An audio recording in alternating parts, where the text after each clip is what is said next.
na baba yangu, achilia hekima, maarifa na uchaji wa Mungu juu ya viongozi wote wa Afrika ili waweze kutuongoza vizuri. Lakini zaidi ya yote, Mungu, ninakusihi, angalia taifa letu la Tanzania tukiwa katika mwaka huu wa 2025, ni mwaka wa uchaguzi.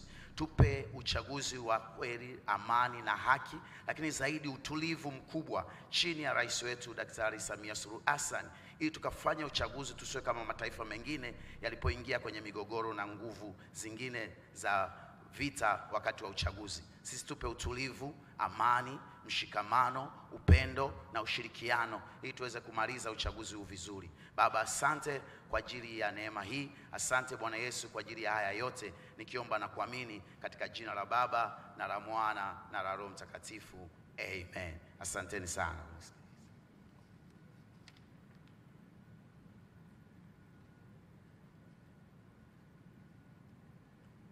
Bismillahir Rahmanir Rahim.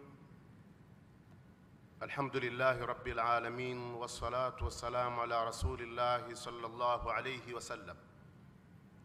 Mwenyezi Mungu muumba wa mbingu na ardhi na vilivyomo ndani yake, tumesimama hapa waja wako wa nchi mbalimbali za Kiafrika kwa ajili ya mkutano huu wa tatu wa mataifa yanayozalisha kahawa barani Afrika.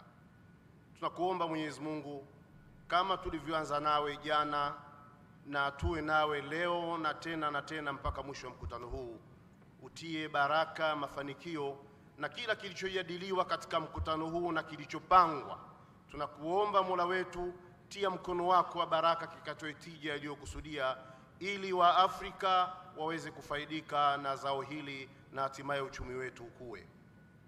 Mwenyezi Mungu, tunakuomba uilinde, uhifadhi amani na utulivu wa nchi yetu ya Jamhuri ya Muungano wa Tanzania, na uilinde amani na utulivu katika jamii yetu wote ya nchi za Kiafrika, ili Tanzania imetulia na nchi zetu za Afrika zote zitulie, ili wa Afrika waweze kutulia na kufanya maendeleo kwa faida yao. Mwenyezi Mungu, tunakuomba mlinde, mkinge, mnusuru, muhifadhi rais wetu wa Jamhuri ya Muungano wa Tanzania, mama yetu Samia Suluhu Hassan. Mtie nguvu pale alipodhoofika ya Rab. Muongoze pale ambapo hakuona, mutilie nuru pale ambapo pana giza, na pale ambapo anakosea msamehe, umtie nguvu aweze kutuongoza vizuri kama ambavyo anatuongoza, na hatimaye taifa hili liendelee kuwa ni taifa la amani, ustawi na maendeleo. Mwenyezi Mungu, tunakuomba kwa mkutano huu, yote yanayojadiliwa na yanayopangwa hapa kayasimamie Mwenyezi Mungu, ili aweze kuleta tija inayokusudia, na wageni wetu waendelee kuwa salama hapa Tanzania, na wakitoka watoke wakiwa wana furaha na amani, ili kisiwa chetu kiendelee kiwe na sifa na utukufu. Tunakuomba haya na yote kwa hadhi na cheo cha utukufu wako Mola wetu, na jaha ya mtume wetu Muhammad sallallahu alayhi wasallam. Amin, amin, amin.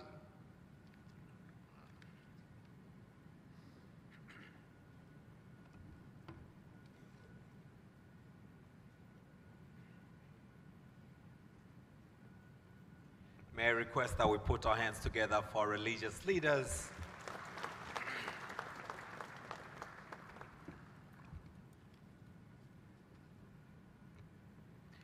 Your Excellency Dr. Samia Suluhu Hassan, the President of the United Republic of Tanzania and our guest of honor this morning, I believe all of us are very honored and delighted to have her in our midst. Can we please, all of us, put our hands together for the guest of honor this morning? Asante, asante sana. Your Excellency, allow me to also recognize the presence of Honorable Tulia Jackson, the Speaker of the Parliament of the United Republic of Tanzania. Let's put our hands together for her. Your Excellency, allow me to recognize the presence of Honorable Temesgen Tirunen, the Deputy Prime Minister of Ethiopia. Let's put our hands together for the Deputy Prime Minister. Thank you very much. Honorable guest, Your Excellency, allow me also to recognize in a very special way the presence of Honorable Ms. Zengo Kayenza Peter Pinda, the former Prime Minister, but also the Chairman of the Presidential Food and Agriculture Delivery Council. Thank you so much. Your Excellency, allow me to recognize In a very special way, the presence of Honorable Prosper Dodiko, Minister of Agriculture of the Republic of Burundi, and IACO Chairman. Delighted to have you with us. Your Excellency, allow me to also recognize the presence of Ambassador Rebecca Amoge Otengo, a member of the Permanent Representatives Committee at the African Union, and the coordinator of Specialized Technical Committee of Agriculture, which is chaired by the Ministry of Agriculture of Uganda.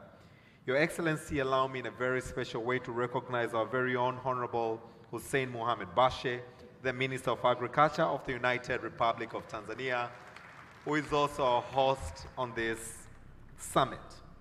Your Excellency, allow me now to recognize all other ministers from the United Republic of Tanzania present, but I would also like to pick at this juncture and recognize all other ministers, and I will call them by name representing their respective countries, to begin with Honorable Wycliffe Oparanya, Cabinet Secretary, Ministry of Cooperative and Micro and Small Enterprises from Republic of Kenya. Your Excellency, allow me to recognize the presence of Honorable Dr. J. Alexander Nuta, Minister of Agriculture from the Republic of Liberia.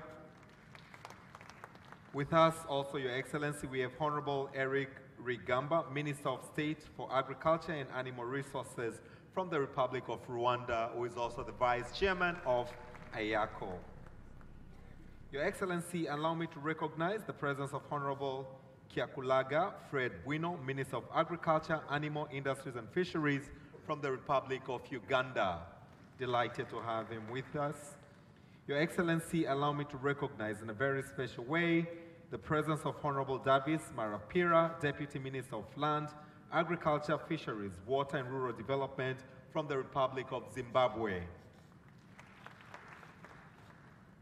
Your Excellency, allow me to recognize the presence of Mr. Anselm Guton, the Secretary General, Coordinator Committee for Coffee and Cocoa Sector from Togo. Your Excellency, allow me to recognize the presence of His Excellency Ambassador Solomon Rotega, the Secretary General of IACO. Your Excellency, allow me to recognize the presence of His Excellency El Badwi Mohammed, Dean of the African Diplomatic Group, Ambassador of the Union of Comoros to the United Republic of Tanzania. But also at this juncture, allow me to recognize all Excellencies ambassadors present. I would also like to recognize in a very special way Honorable Albert Chalamila, the Regional Commissioner for Dar es Salaam region. Let's give him a round of applause. He's our host in the region, but also allow me, Your Excellency, to recognize the presence of all regional commissioners present. I would also like Your Excellency to allow me to recognize the presence of honorable members of Parliament present. I would also like to recognize the presence of Mr. Gerard Mweli, the Permanent Secretary in the Ministry of Agriculture, recognizing all other Permanent Secretaries present. I would also like to recognize the presence of respective board chairs and board members from various boards under the Ministry of Agriculture. Your Excellency, allow me to recognize all heads of government agencies and public institutions present. I would also like to recognize all heads of the private sector present, distinguished representatives from various ministries present. As we are looking on to unlocking the youth opportunity in the coffee value chain, Your Excellency, allow me to also recognize the presence of all the young people, the youth who are here with us. Can all the youth in the room please clap your hands for the guest of honor? Your Excellency, we are also having a number of parliamentary committees. I would also like to recognize the chairs and the members of the parliamentary committees present with us this morning. I would also like to recognize and thank once again our religious leaders, members of the press, invited guests, ladies and gentlemen, Jamhuri ya Muungano wa Tanzania. Once again, allow me to say this is a coffee summit, and coffee is meant to give us the energy we need for the day. Jamhuri ya Muungano wa Tanzania. Your Excellency, this is the third G25 African Coffee Summit, which mirrors on unlocking employment opportunities for the youth through regeneration of the African coffee industry. This is the Presidential Summit, Your Excellency, and may it continue to please you that later on during the program, you lead us to witness the signing ceremony of the Dar es Salaam Declaration. Your Excellency, allow me now to invite Ambassador Solomon Rutege, the Secretary General of Inter-African Coffee Organization, for his opening statement, which will be followed by Honorable Prosper Dodiko, Chairman of IACO, and the Minister of Agriculture from Burundi. As we will start with Honorable Prosper Dodiko, Chairman of IACO, to be followed by Honorable Bashe. As he comes, please let's put our hands together for him. Karibu, karibu sana.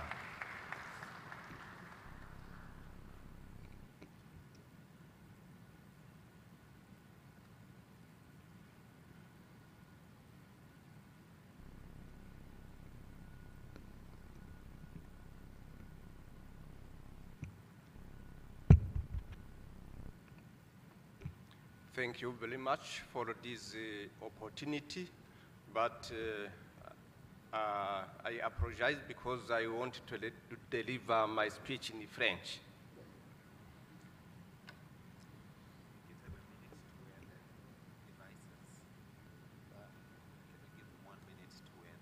Yes. We can take 1 minute to take the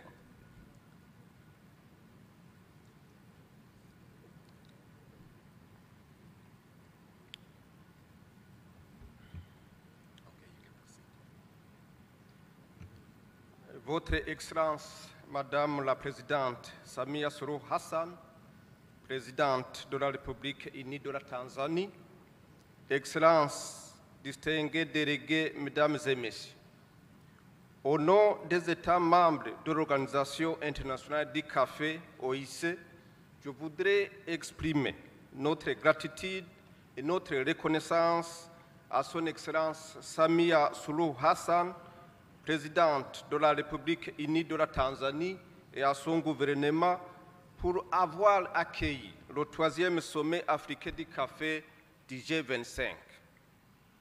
Je voudrais également exprimer ma reconnaissance et le remerciement aux dignitaires, aux responsables gouvernementaux et aux délégués qui ont pris le temps de participer à ce sommet très important pour le secteur café en Afrique.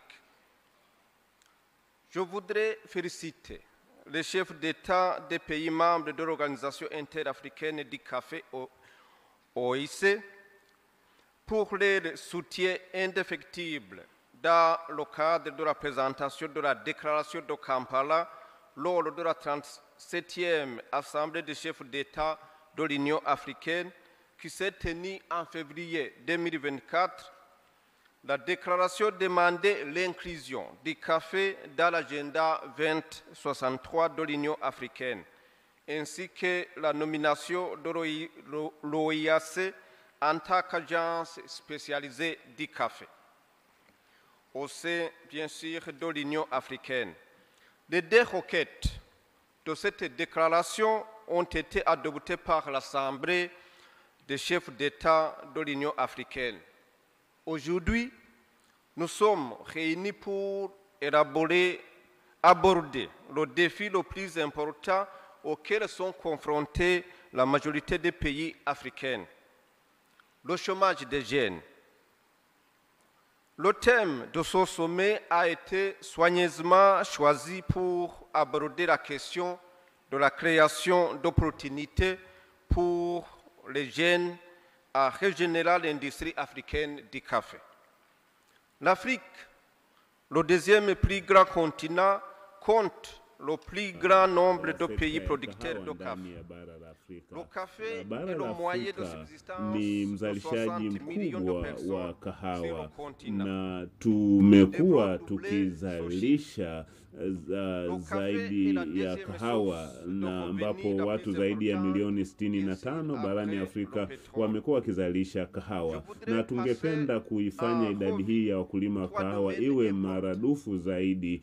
Na leo hii tunapokutana katika mkutano huu, uzalishaji na tija na ongezeko la thamani la kahawa vimekuwa bado ni changamoto, hasa kwa sababu nchi zetu hazitumii kahawa inayozalishwa ndani ya bara letu. Hadi kufikia mwaka 2050 bara letu na nchi zetu zinatarajiwa kuzalisha kahawa nyingi zaidi, na hii inaonyesha kwamba kutakuwa na hitaji kubwa zaidi la kahawa katika soko la Afrika na dunia kwa ujumla.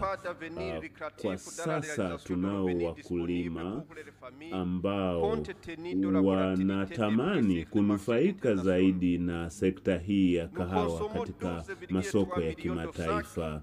Kwa bahati mbaya, sisi tumekuwa tukitumia asilimia ndogo sana ya kahawa ambayo tumekuwa tukizalisha wenyewe katika nchi zetu.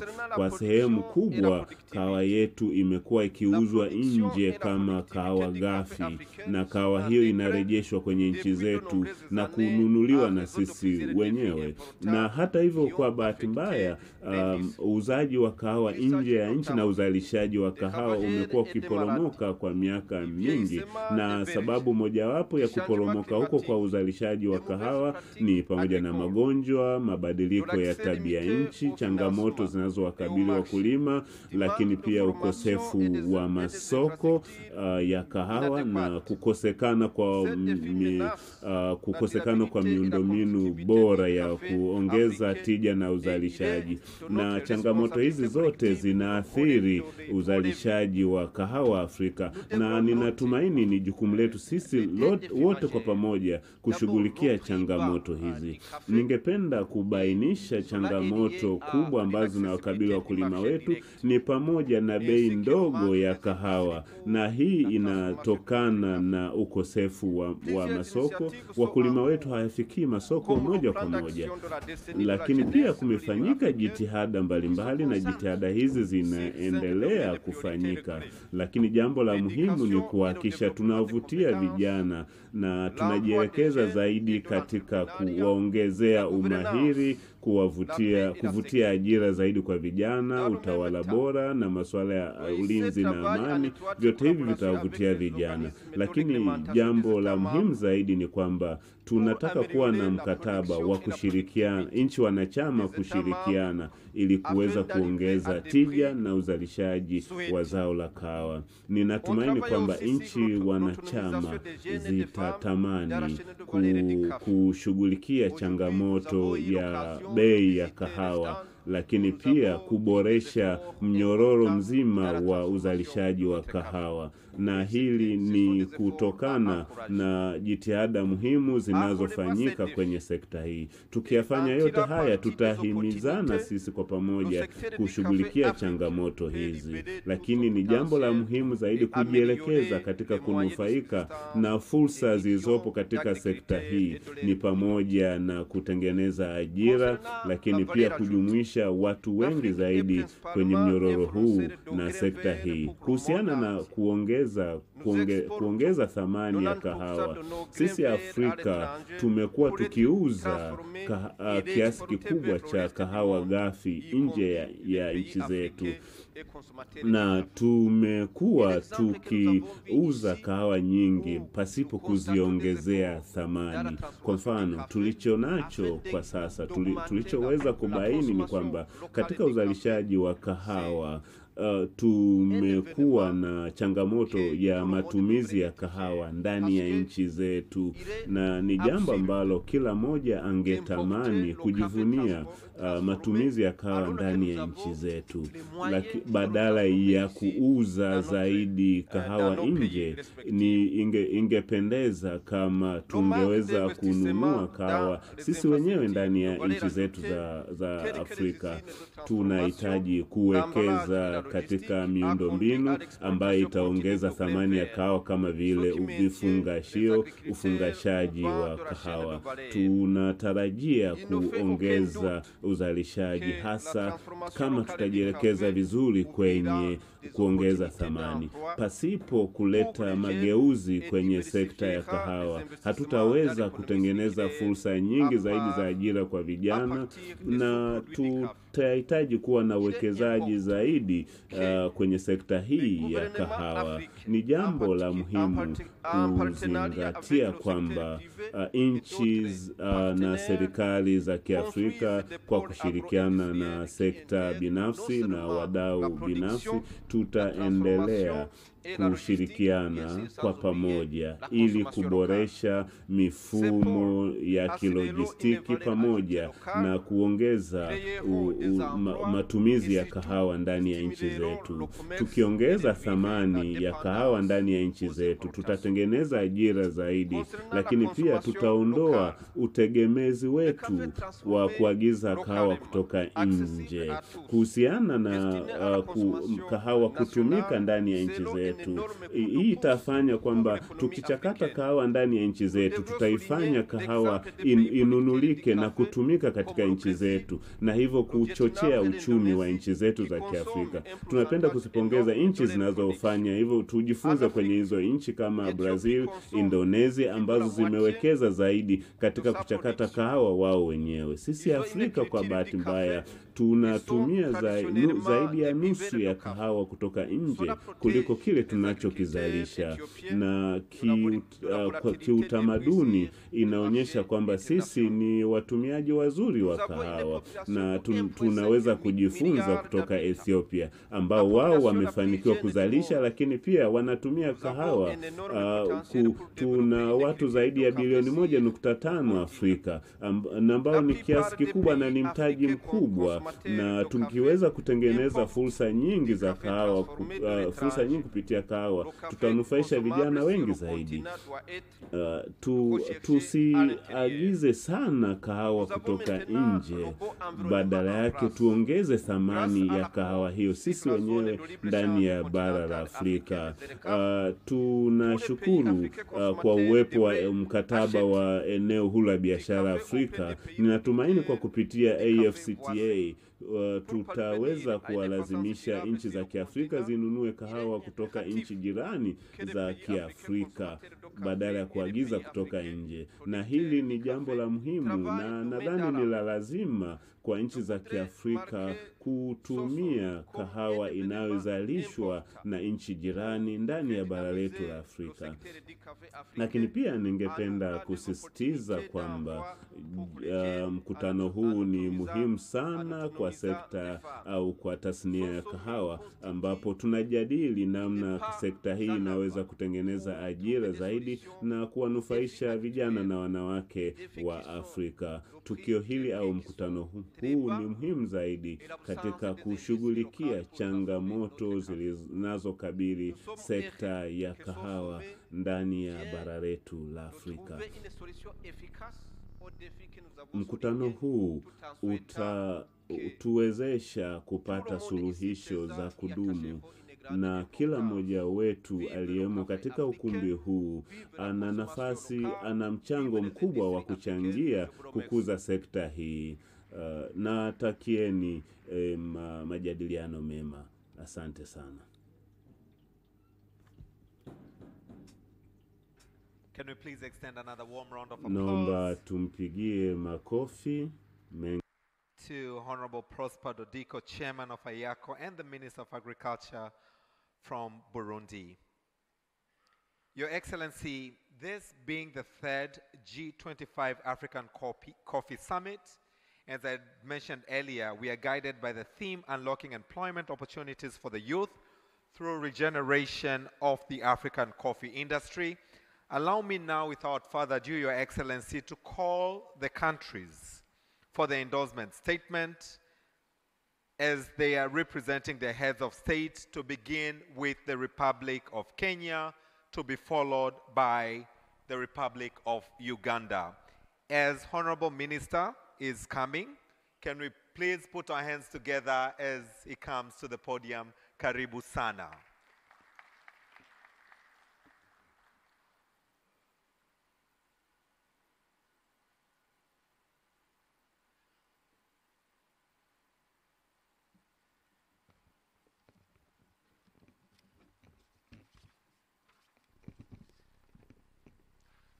Your Excellency, Dr. Samia Suluhu Hassan, President of the United Republic of Tanzania, the Deputy Prime Minister of Ethiopia,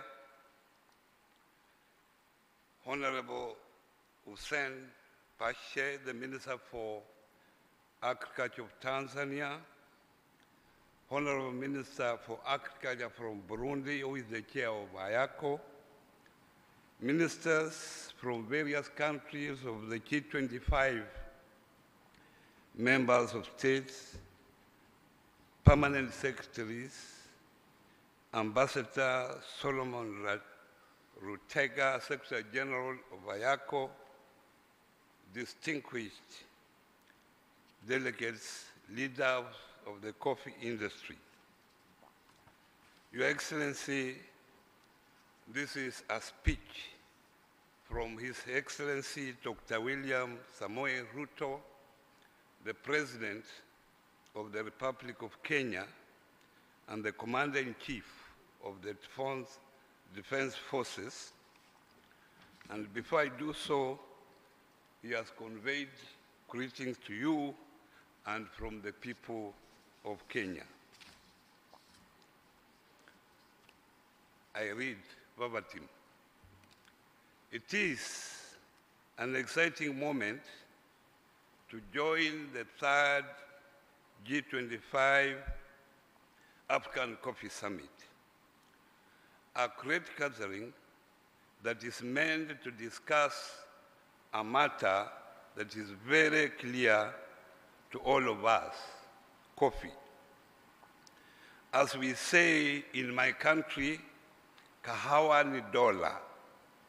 Indeed, coffee is a global commodity of immeasurable value to our economies. We converge here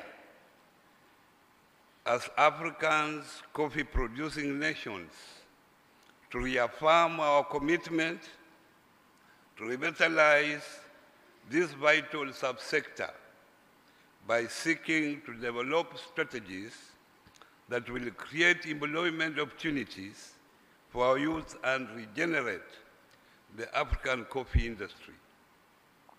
The theme of the summit, Unlocking Employment Opportunities for the Youth through Regeneration of the African Coffee Industry, speaks to the African Union Agenda of 2063 programs and youth development policies. Africa's youth population is our greatest asset, yet their participation in the coffee sector remains limited due to structural changes.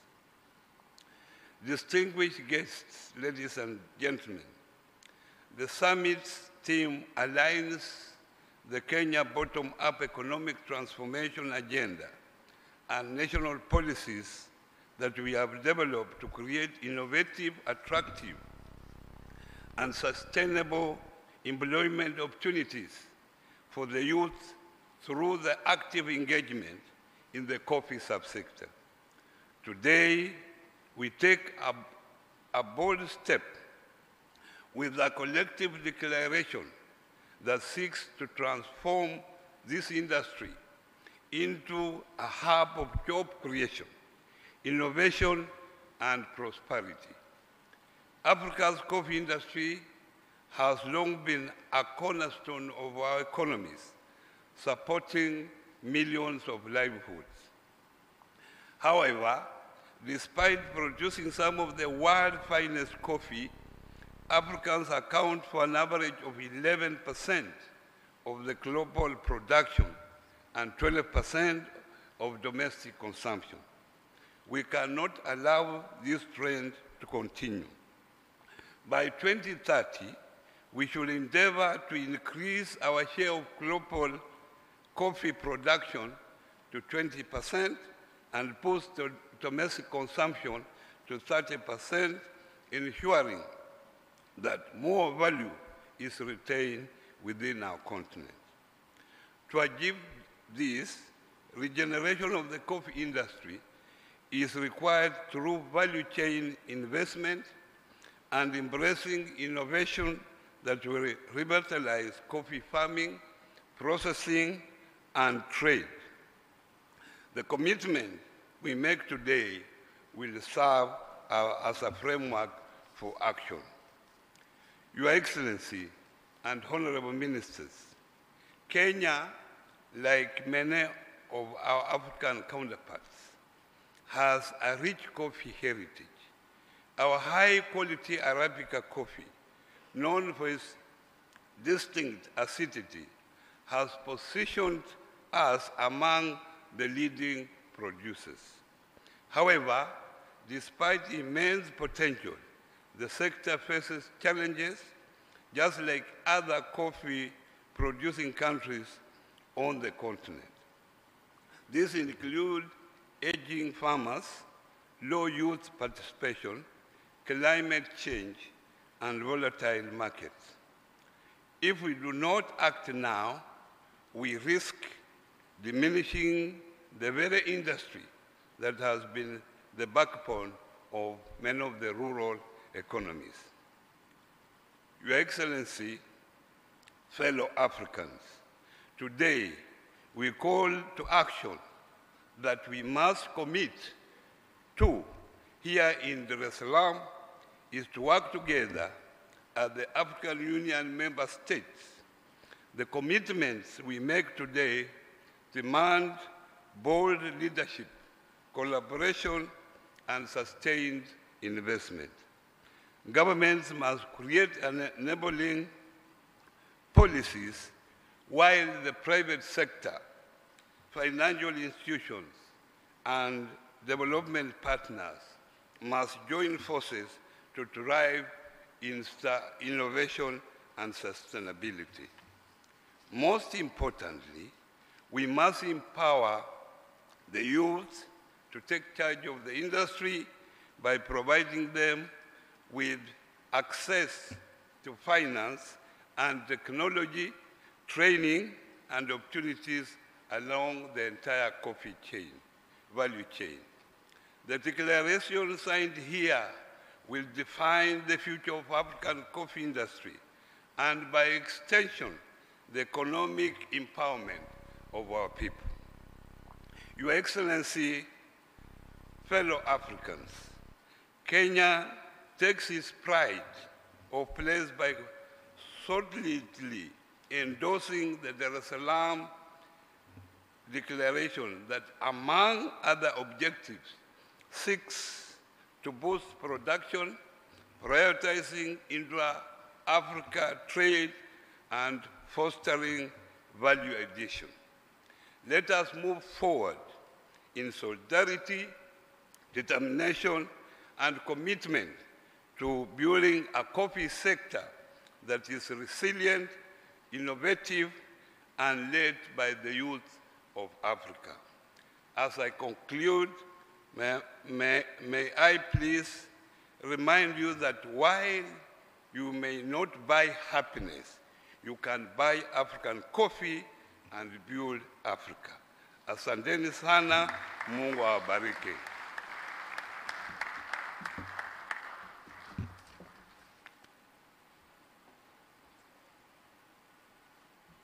Thank you very much, Honorable Wycliffe A. Oparanya, who is the Cabinet Secretary, Ministry of Cooperatives and Micro, Small, and Medium Enterprises from the United Republic of Kenya. Asante sana. And now, Your Excellency, allow me to welcome Honorable Kyakulaga Fred Bwidu, who is the Minister of Agriculture, Animal Industries and Fisheries from the Republic of Uganda, for his endorsement statement for the Dar es Salaam Declaration.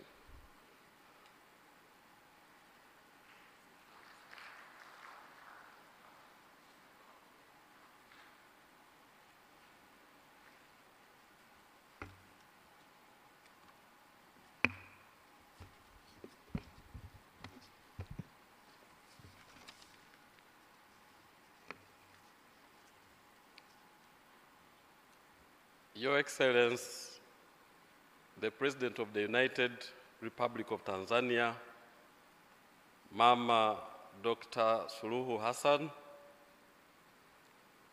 the Right Honorable Speaker of the Parliament of the Republic, the United Republic of Tanzania, the Right Honorable Deputy Speaker, Deputy Prime Minister of the Federal Democratic Republic of Ethiopia, the Right Honorable former Prime Minister of the United Republic of Tanzania, Excellencies representing IACO member states, honorable colleagues, the ministers, distinguished participants, ladies and gentlemen.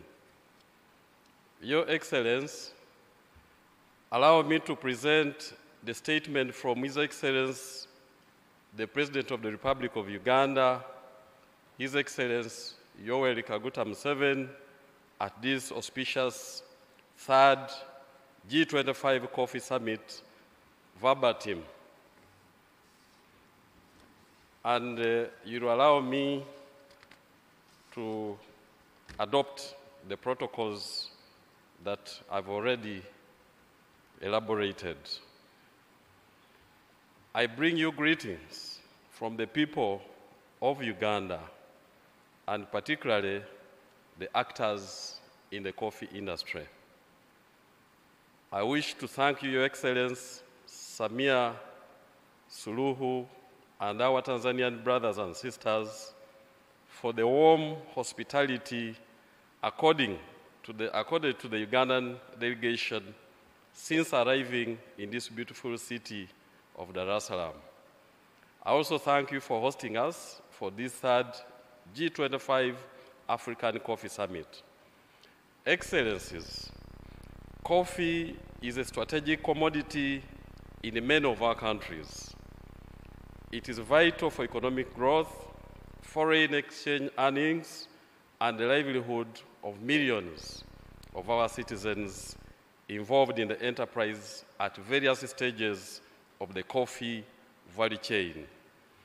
I thank the government of Tanzania for its continued commitment to advancing Africa's coffee industry. The convening of this summit in Tanzania is a testament to the country's dedication to promoting coffee as a strategic commodity for economic transformation across our continent. I also thank the Inter-Africa Coffee Organization, IACO, for their continued leadership in championing the cause of the African coffee. You will recall that in August 2023, Uganda hosted the second G25 Africa Coffee Summit in Kampala. The objective was to garner support from all Africa coffee-producing countries to reach consensus on building an integrated coffee sector. Arising out of the summit, a number of commitments were made through the Kampala Declaration, among which was to have coffee recognized as a strategic commodity of the African Union under Agenda 2063. I'm pleased that as we convene today for the third summit, the commitments from the 2023 summit have since been realized. At the 37th Ordinary Session of the Assembly of the Heads of State and Government of the African Union in February 2024 in Addis Ababa, the Kampala Declaration was unanimously adopted. As we gather today in Dar es Salaam, we must build on the momentum generated in Kampala. This third summit provides another opportunity to assess progress, address emerging issues, and forge a collective path forward. You are aware that Africa produces some of the world's greatest coffee, yet the continent still does not fully benefit from this immense value.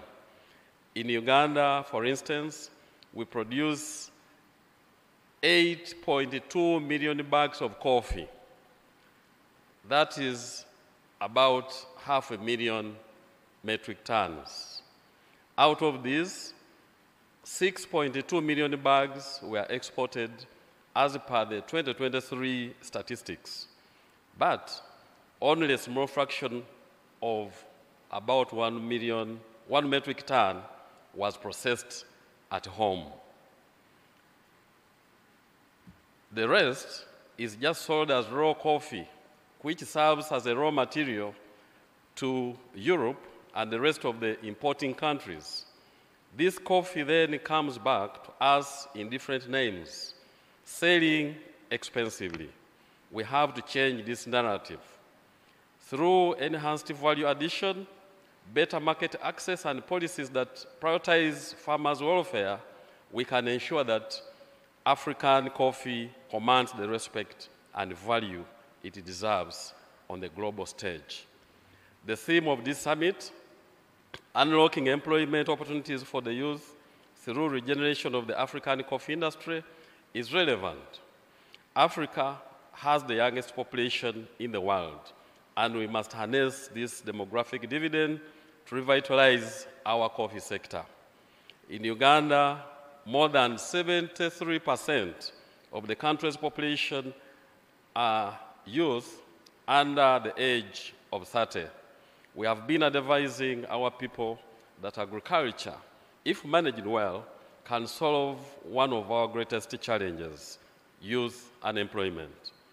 But for this to happen, we must show the value in agriculture and address the challenges in relation to quality inputs, value addition, and market access, especially intra-Africa trade. We must therefore prioritize investment in the youth if we are to regenerate the African coffee industry. Investing in capacity building of the youth through regional centers of excellence, supporting youth-led ventures to increase domestic consumption, and promoting entrepreneurship through innovative approaches to coffee production, processing, and marketing will boost the coffee industry. The G25 African coffee-producing countries must prioritize strategic investment to catalyze value addition and enhance economic outcomes. Uganda remains steadfast in its support for the G25 initiatives and stands steady to work with all member states to ensure that Africa's coffee industry thrives, both in quantity and quality. Through this summit, let us drive actionable solutions that will ensure the sustainability of the African coffee industry and unlock its potential for economic growth and youth employment as we position Africa as the leader in the global coffee economy.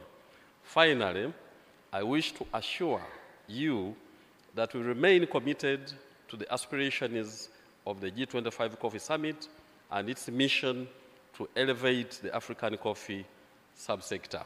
I thank you.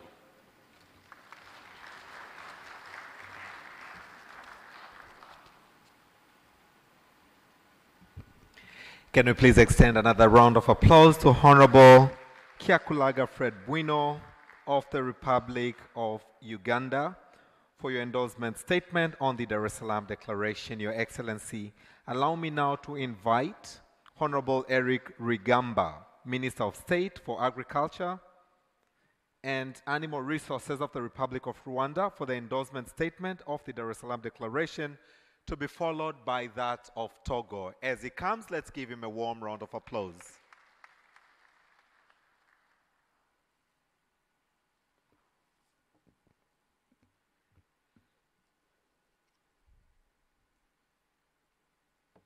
Your Excellency, Dr. Samia Suluhu Hassan, President of the United Republic of Tanzania, Excellencies, distinguished delegates, ladies and gentlemen, good morning.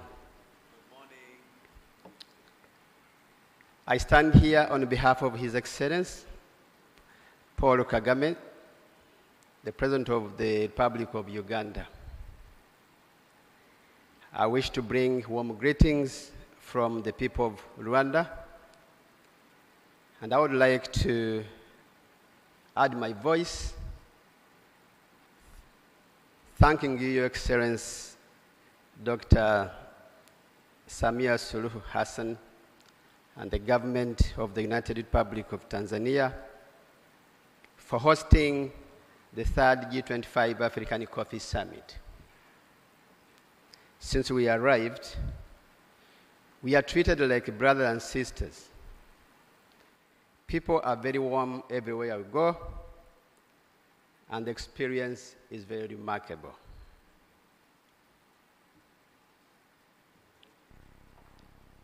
Rwanda is and will fully endorse the Salaam Declaration on Coffee as a strategic commodity. For us in Rwanda, coffee plays a very critical role in fostering poverty reduction, economic growth, and sustainable development in Rwanda, and we believe in Africa. Coffee production in Rwanda supports hundreds of thousands of families directly and indirectly. The sector forms a very crucial component of Rwanda's export strategy. It's a major source of employment. It plays a very critical role in terms of job creation. And so the sector is very critical. We want to acknowledge the strategic value of this sector. And as a country, we remain committed and we aim to strengthen various policies, strategies, programs that we encourage all of us to try to deal with the challenges the sector is facing and be able to optimize the opportunities it offers. As the government of Rwanda, we want to reiterate our commitment to do all it takes to encourage more investments in the sector, promote research and innovation. We want to put all efforts to increase production and productivity and value to the actors in the sector. We want to work with everyone to increase market access for our smallholder farmers, as well as making all efforts to ensure better coordination among all stakeholders in the coffee value chain in Rwanda, in the region, and the continent. Your Excellency, this summit and the declaration that will be signed later on represents our voice. We are ready to join all other African countries producing coffee, for shared vision towards coffee industry that we hope and believe they will be beneficial to all sectors and all actors. I thank you for your kind attention.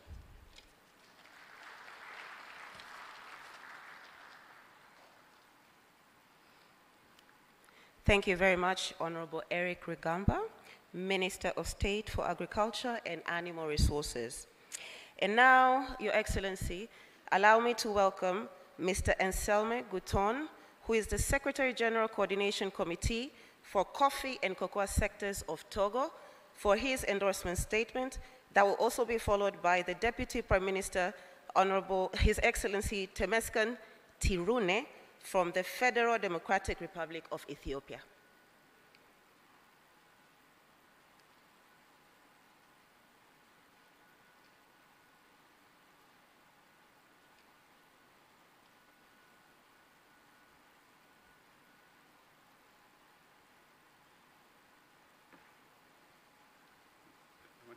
In French.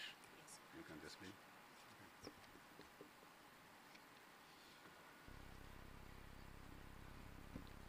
Thank you, MC.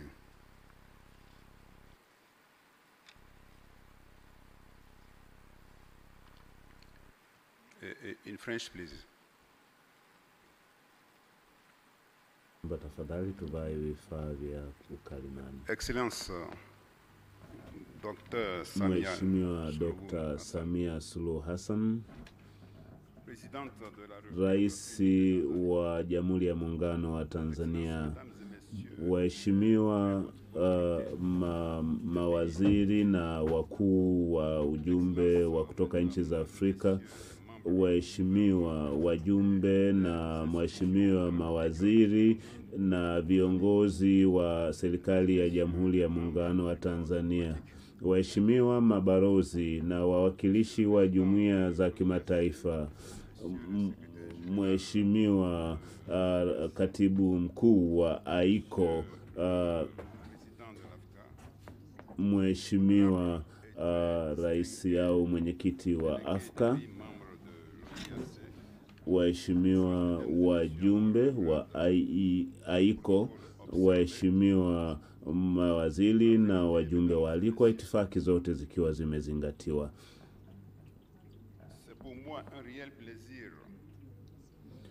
Ni heshima na taadhima kubwa sana kupewa nafasi hii ya kuzungumza katika mkutano huu muhimu kwa niaba ya nchi yangu ya Togo, lakini pia kwa niaba ya Mheshimiwa Rais Yasimbe, rais wa Jamhuri ya Togo, ambaye amenituma kuja kutoa maoni au tamko kuhusiana na azimio hili na katika mkutano huu mkuu wa masuala ya kahawa Afrika. Mheshimiwa Dr. Samia Suluhu Hassan, Rais wa Jamhuri ya Muungano wa Tanzania,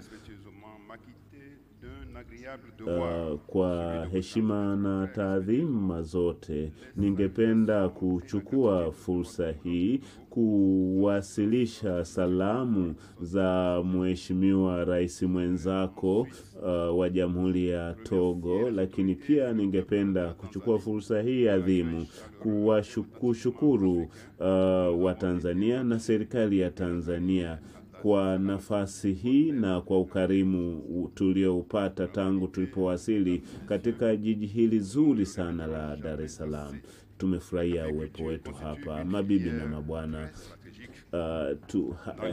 Hatuna maneno ya kutosha sana kuelezea kuhusu umuhimu wa kahawa katika chumi zetu za bara la Afrika, hasa nchi zinazozalisha kahawa, yani nchi 25 za Afrika zinazozalisha kahawa zimeamua kufanya mkutano huu ambao ni wa muhimu sana, na ni jambo la muhimu sana kuamua kuhusu kahawa kwa sababu ni zao la kimkakati na limeingizwa katika ajenda ya Umoja wa Afrika ya 2063. Uamuzi huu ulianza mchakato wake mapema 2023 na 2024 wakati wa mkutano mkuu kwa nchi waliamua zao hili la kimkakati. Na sisi Afrika tumekuwa tukizalisha 11% tu, na Ethiopia wanauza nje zaidi ya 25% ya kahawa ghafi. Kwa hiyo tunapenda kupongeza kamati ya maandalizi ya mkutano huu kuhusu kahawa kwamba kauli mbiu hii ya kufungua fursa za ajira kwa vijana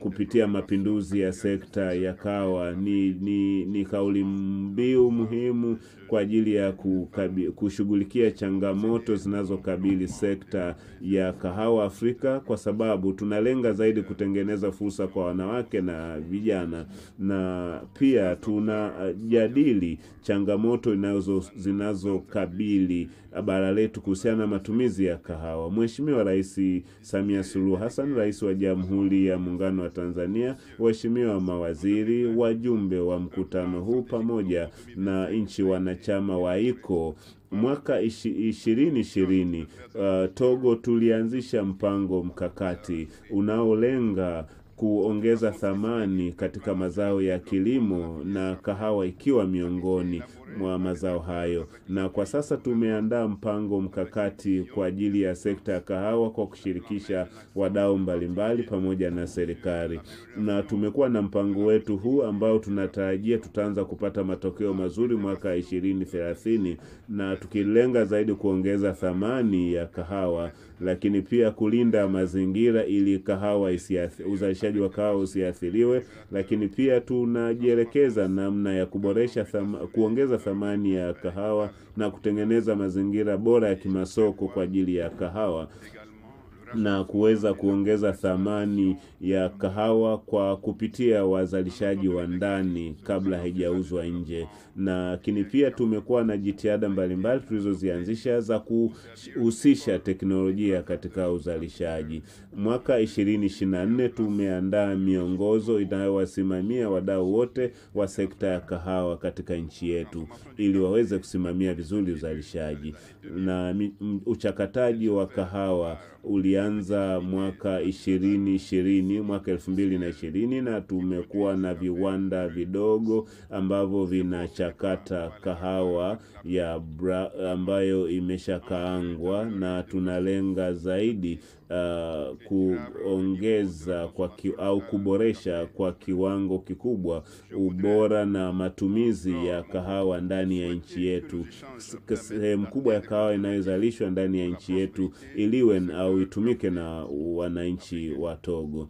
Kwa kuhitimisha hotuba yangu, napenda kueleza kwamba tunapaswa kuwa na dhamira thabiti kuimarisha sekta hii, na nchi yetu imedhamiria na inaahidi kutekeleza majukumu mbalimbali ya kusimamia maendeleo katika sekta ya kahawa. Na ninatumaini kwa pamoja tukishirikiana kwa maana ya nchi 25 zinazozalisha kahawa tunaweza tukafanikiwa. Napenda kumshukuru Mheshimiwa Rais Dr. Samia Suluhu Hassan, Rais wa Jamhuri ya Muungano wa Tanzania, na ninyi nyote kwa kunisikiliza. Asanteni sana.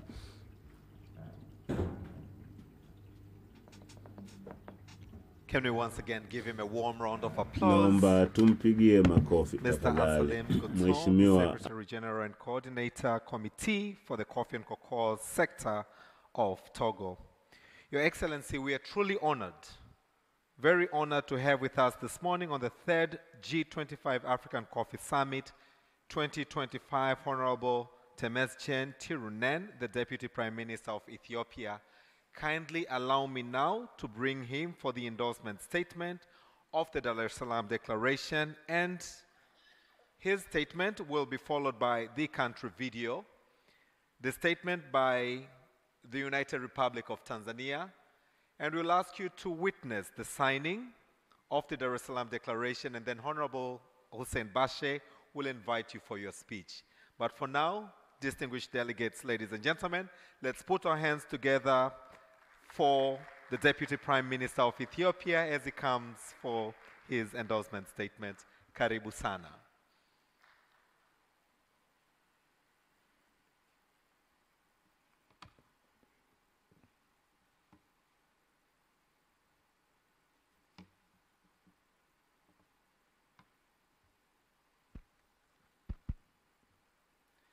Your Excellency, President Samia Suluhu Hassan, President of the United Republic of Tanzania, Excellencies, Head of Delegations of G25 African Coffee Production Countries, Your Excellency, Ambassador Solomon Rittiga, Secretary General of Inter-Africa Coffee Organization, IACO, Excellencies, Ministers, Honorable Ambassadors, and representatives of intergovernmental organizations, distinguished invited guests, ladies and gentlemen. As an Ethiopian, I take coffee very seriously. It is in our history, our culture, even our bloodstream. In fact, legend has it that an Ethiopian goat discovered coffee when it started jumping around like it had just won the lottery after nibbling on some coffee cherries. Now, that goat may not have known it at the time, but it sparked an entire global industry. I am truly honored to be here and extend my deepest gratitude to the people and government of Tanzania for the warm welcome. I bring you greeting from the birthplace of coffee. I am delighted to take part in this conference as we deliberate on how to make coffee a key driver of Africa's economic growth. I particularly commend the government of Tanzania, the Inter-African Coffee Organization, and all stakeholders who have made this event a success. For Ethiopia, this year's G25 African Coffee Summit is special for two reasons. First, we meet just after the 38th African Union Assembly, where our leaders committed more than ever before to realize Agenda 2063, our collective vision for a prosperous and self-reliant Africa. Second, this summit comes at a time when Ethiopian coffee is reaching new heights in global exports. It is a moment of opportunity. Excellencies, Ethiopia is Africa's leading coffee producer and ranks third in the world. Yet, like all of you, we face significant challenges: climate change, price fluctuation, shifting global regulations. The question before us is simple: how do we ensure African nations are the primary beneficiaries of African coffee? I am encouraged by the progress we have made. For the first time, coffee has been recognized as a strategic commodity in African Union Agenda 2063. We have also successfully established IACO as a specialized agency of the African Union, but this is just the beginning. Now we must focus on mobilizing resources for projects that enhance production, promote domestic consumption, and strengthen intra-African trade, particularly through IFCFTA. Excellencies, this summit is also a platform to share best practices. In Ethiopia, we have made great stride, earning $1.43 billion from exporting 300,000 metric tons of coffee last year alone. Let me highlight a few lessons from our experience. First, policy performance matter. We introduced new regulations that empower farmers and boost national revenue. In the past 5 years, Ethiopia has planted 8.5 billion improved coffee seedlings, a commitment to sustaining production and building a climate-resilient future. Second, sustainability is non-negotiable. We are proud to maintain deforestation-free supply chain and implement sustainable forest management practices. These efforts are not just good for environment. These efforts are not just good for environment. They also strengthen Ethiopia's position in global markets, ensuring compliance with new regulations like the European Union's deforestation regulation and corporate sustainability due diligence directive. Third, partnerships drive success. Our work with international partners such as the Italian Agency for Development Cooperation, UNIDO, has de-risked investment in Ethiopia's coffee sector, allowing us to produce some of the finest coffee in the world. But perhaps one of the most overlooked advantages is our culture and coffee consumption. In Ethiopia, we drink half of what we produce, which not only fuels our mornings but also keeps our coffee sector competitive at home and abroad. Excellencies, the road ahead is clear. Africa must invest in the coffee industry. We must add value, create jobs, and expand our global market share. Most importantly, we must work together, governments, private sector players, and international partners to transform African coffee from a commodity into a powerful economic engine.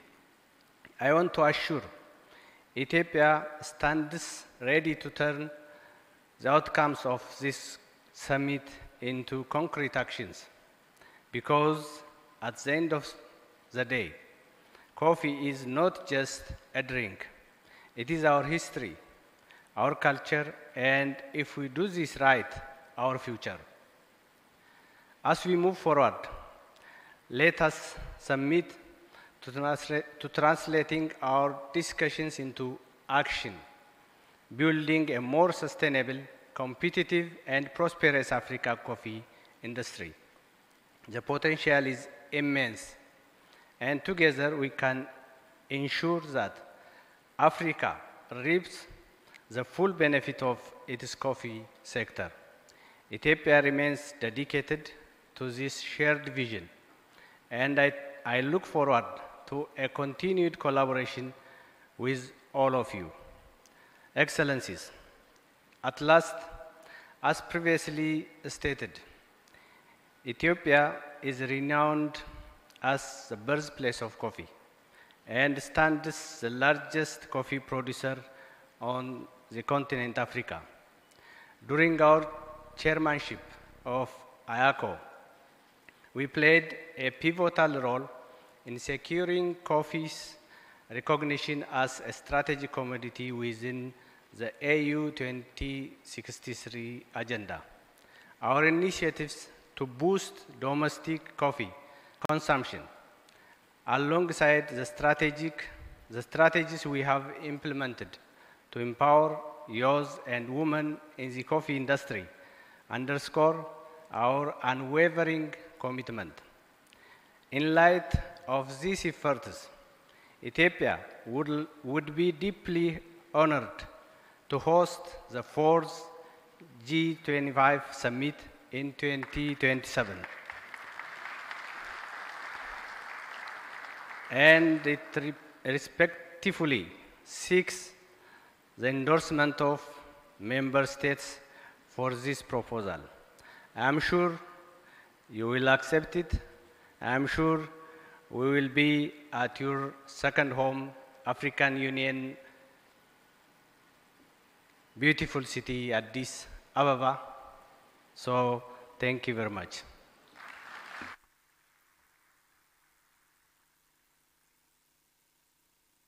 Thank you very much. Thank you very much. Hello? Thank you very much, Deputy Prime Minister, and I do hope that the countries have heard that call and that hopefully we can look forward to the 4th G25 Africa Coffee Summit in Ethiopia next year. And now, Your Excellency, ladies and gentlemen, before we receive the endorsement statement from the Minister of Agriculture, Tanzania, Honorable Hussein Mohamed Bashe, we would love for you to focus on the screen as we play a country video.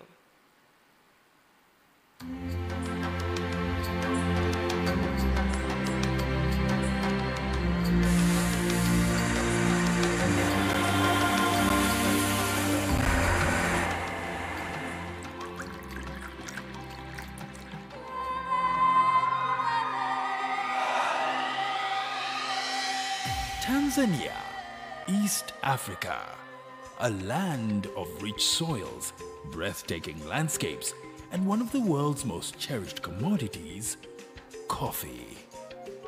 Tanzania produces both Arabica and Robusta coffees in 3 production zones in the country's northern, western, and southern regions.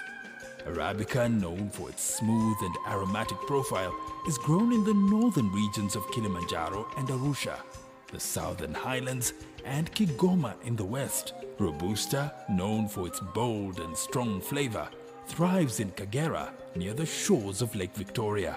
Arabica accounts for 60% of production, and Robusta 40%. Together, they create a unique blend of flavors that put Tanzanian coffee on the global map. At the beginning of the journey under the 6th administration, Tanzania's coffee production stood at around 59,000 metric tons, ranking Tanzania 3rd in the East African region and 4th in Africa.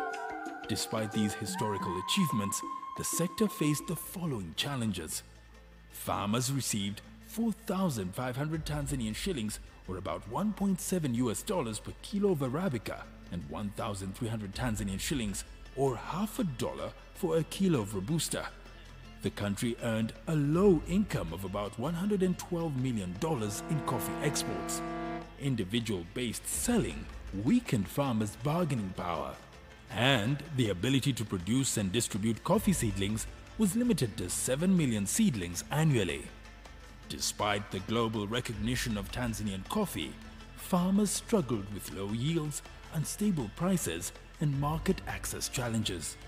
Under President Samia Suluhu Hassan's leadership, strategic reforms have transformed the coffee sector. Production and distribution of high-quality coffee seedlings increased from 7 to 22 million annually and have been provided free to farmers. Fertilizer subsidies lowered costs by 30%, easing the financial burden on farmers. Investments in coffee washing stations were made to replace home pulping, training to improve coffee quality by 25% to gain access to niche markets. Block coffee farms were introduced to engage youth in coffee farming. Research initiatives now focus on climate resilience and sustainable farming. It doesn't end there. A new online auction system was implemented to enhance price competitiveness and transparency. Deep well irrigation projects were also launched to support small-scale farmers, and employment opportunities have been expanded through the Building a Better Tomorrow program, integrating youth into the coffee value chain. These efforts have significantly impacted the sector. Production has risen to 85,000 metric tons. Tanzania is now the 2nd largest coffee producer in East Africa and maintains its 4th position in Africa. Export earnings doubled to about $235 million in 2023-2024. Farmers now earn $6 per kilo of Arabica and $4.5 per kilo of Robusta. And Tanzanian coffee continues to secure strong markets in the EU, Japan, the USA, Canada, and Africa. The transformation is best reflected in the voices of stakeholders. We are very much thankful to the President of Tanzania, Mama Samia Suluhu Hassan, who has given this opportunity to come up with businesses like ours. I am an investor in the coffee industry. As the owner of Cafe Coffee, we are happy to have this presence in Tanzania, and we have been expanding quite large. We have presence in Dar es Salaam, in Zanzibar, and in Arusha, and we are looking forward to expanding within all different cities in Tanzania. Serikali yetu sasa hivi awamu ya 6 imetuandalia mazingira ya kuweza kufanya biashara vizuri sana. Tuna barabara nzuri sana. Kuna wakati tukiwa tunatoka Bukoba mkoa wa Kagera ambapo tuna kiwanda chetu kuja kufika Dar es Salaam kwa gari ilikuwa inabidi uzunguke kwenda Uganda, Kenya hadi Dar es Salaam kuja kufika hapa. Sasa hivi ni masaa machache unatoka Bukoba mpaka Dar es Salaam kwa gari na pia kwa ndege ambazo zinasafiri baina ya Bukoba na Dar es Salaam kwa kutengenezea na treni ambayo sasa hivi itafika hadi Mwanza hadi itakapopita kupita mkoa wa Kagera kwenda nchi jirani. Tuna diplomasia ya uchumi ambapo mimi mwenyewe kama mzalishaji wa kahawa nimeweza kwenda nchi mbalimbali kwenye maonyesho kutokana na diplomasia ya uchumi. Mabalozi wetu wametuhimiza na wanatukaribisha na tunakwenda kwenye maonyesho kwenye nchi hizi mbalimbali tukionyesha kahawa zetu na kupata wateja kutoka sehemu mbalimbali duniani. I just came back from Dubai, the World of Coffee, and the opportunity is huge. Tanzania is in the highlight, and we are now going to initiate the G25 in Dar es Salaam at JNICC, which is going to open a huge room for a lot of investors, for businesses, and especially to the youth in Tanzania. Looking ahead, Tanzania's coffee sector has ambitious goals. First, to increase production to 300,000 metric tons by 2030. To boost coffee export earnings to $1 billion. The government also plans to expand value-added coffee processing to 15% of total production. And it also plans to strengthen Tanzania's position in international markets by meeting EU regulations and global quality standards. From plantation to cup, every sip of Tanzanian coffee tells a story of resilience, growth, and opportunity. Whether you're a farmer, processor, exporter, or consumer, you are part of this journey. The future of Tanzanian coffee is bright, and there's ample room for all to grow, invest, and savor its unmatched quality. Let's work together to revitalize the African coffee industry and create meaningful employment for our youth.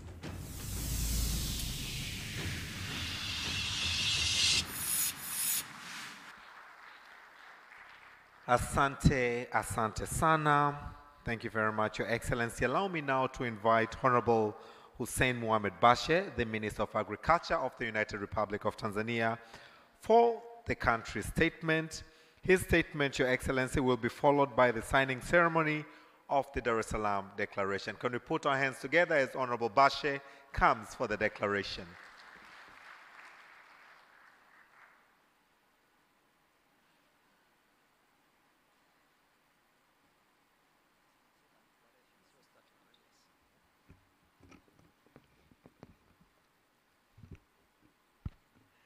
Your Excellency, the President of United Republic of Tanzania, Dr. Samia Suluhu Hassan, Your Excellency, the Deputy Prime Minister of the Republic of Ethiopia, my colleagues, Ministers of Agriculture from G25 and the government representative, I will not have a statement. Tanzania endorses the declaration. That will be my short statement. I'm here just to read the third G25 African Coffee Summit. Your Excellency, in brief, yesterday we had a long discussion among African G25 countries, and we had come up with our declaration, which I will read in front of you, and that will be signed. And after that, I will invite you for the closing of the summit. Dar es Salaam Declaration, third G25 African Coffee Summit, 21st to 22nd February 2025, held in Dar es Salaam, United Republic of Tanzania. We, the heads of the state and government of the 25 African coffee producing countries, convened for the third edition of the G25 African Coffee Summit in Dar es Salaam, Tanzania, on 22nd of February 2025, under the theme Unlocking Employment Opportunity for Youth through Regeneration of the African Coffee Industry. Concerned that while 50% of African countries produce coffee, its global share in production and productivity and revenue has been declining for the last decades. Mindful that 90% of African coffee is exported in raw form due to lack of adequate processing and roasting plants on the continent. Considering that Africa, with a total population of 1.5 billion, has the youngest population in the world, about 70% below the age of 30, with a high level of unemployment. recognizing that there is an urgent need to unlock employment opportunity for the youth and women, and noting the imminent threat of climate change on coffee and the urgency to support research on varieties resilient to harsher climate conditions, pests and diseases. Considering that coffee has been adopted as a strategic commodity in the African Union Agenda 2063 at the 37th Heads of State Assembly, which met at the African Union in Addis Ababa in February 2024. The Inter-African Coffee Organization is a specialized agency of the African Union for Coffee, and the African Continental Free Trade Agreement established in 2018 provides an instrument to trade between African countries without tariff to boost sustainable economic growth on the continent. Agreed to: 1, support research in coffee value addition to enable innovation and development of new products, generate new technologies on best agronomic practice, development of new varieties with high yield, best quality, resilient to harsher climatic conditions, pests and diseases. 2, support investment in value addition of coffee and its product and promote domestic coffee consumption. Have at least 50% of African coffee production roasted and traded inside the continent by 2035. Innovate and adopt new technology tools in the coffee value chain. Request that the African Union represent the Inter-African Coffee Organization in negotiation with the European Union in connection with the change of EU regulatory framework, such as the EUDR and any other changes in the European regulation. Meaning, EU and any other organization globally should not make a decision on coffee without involving the African Union and the African continent. IACO member countries facilitate the establishment of centers of excellency for coffee and an African Center for Coffee Research. African governments support initiatives to increase domestic coffee consumption, and African governments empower their nationals to go into public-private partnership to invest in coffee value addition locally. We undertake to organize the G25 African Coffee Summit every 2 years. The 4th G25 African Coffee Summit will be organized in 2027 in Ethiopia, Addis Ababa. Endorsed in Dar es Salaam, this 22nd day of February 2025. I thank you all.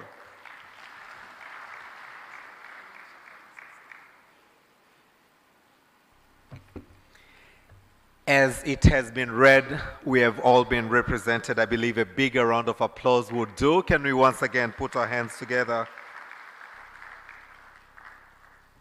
Your Excellency, allow me now to invite for the signing ceremony, as you are to witness, Honorable Prosper Dodiko, the Chairman of IACO and the Minister of Agriculture from Burundi. As he comes, let's put our hands together for him.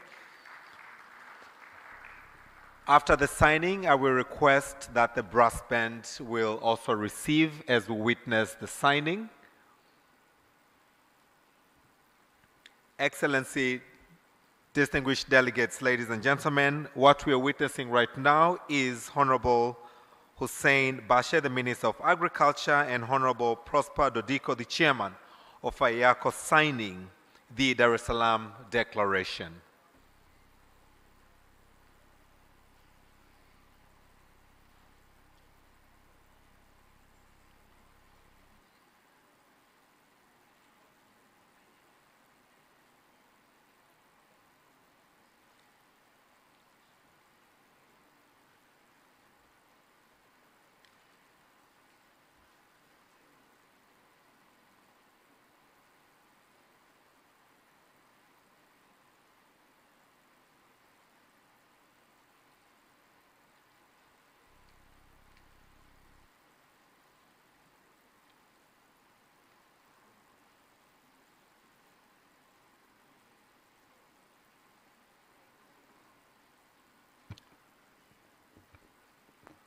The clauses of the declaration were just read by Honorable Bashe.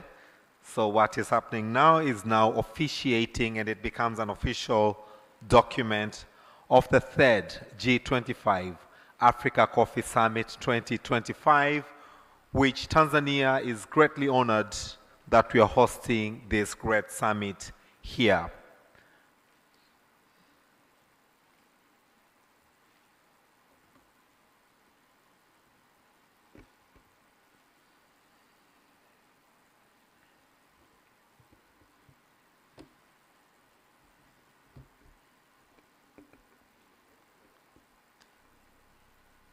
Can we all please put our hands together?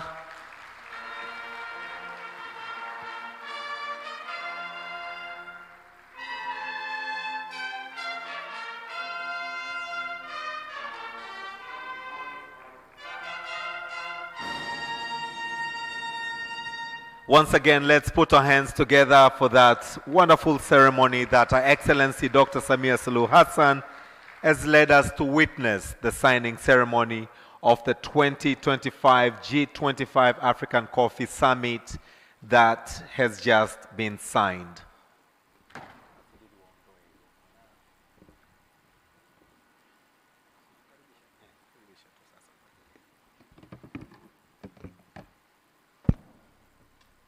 Your Excellency, the President of United Republic of Tanzania, without wasting much of your time, we thank you very much for the participation of this event.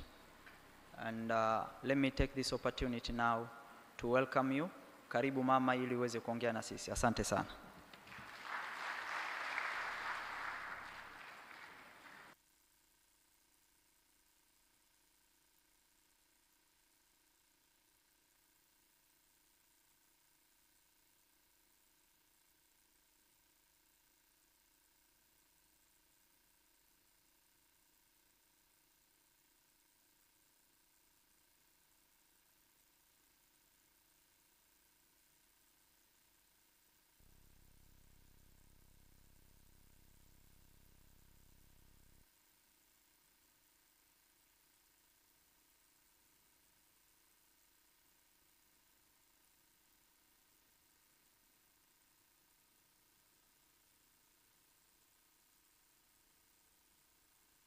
Mstaafu Mizengo Pinda na mwenyekiti wa Baraza la Kilimo la Tanzania, Mheshimiwa Spika wa Jamhuri ya Muungano wa Tanzania Dr. Tulia Ackson na Rais wa Mabunge Duniani, waheshimiwa wawakilishi wa wakuu wa nchi na serikali mliopo nasi, Mheshimiwa Prosper Dodiko, Waziri wa Kilimo wa Jamhuri ya Burundi na mwenyekiti wa Shirika la Kahawa la Afrika, Inter-African Coffee Organization, AIACO, Mheshimiwa Hussein Mohamed Bashe, Waziri wa Kilimo wa Jamhuri ya Muungano wa Tanzania, na waheshimiwa mawaziri wote toka G25 mlioko hapa, Balozi Solomon Rutega, Katibu Mkuu wa Shirika la Kahawa la Afrika na ujumbe uliofuatana nao,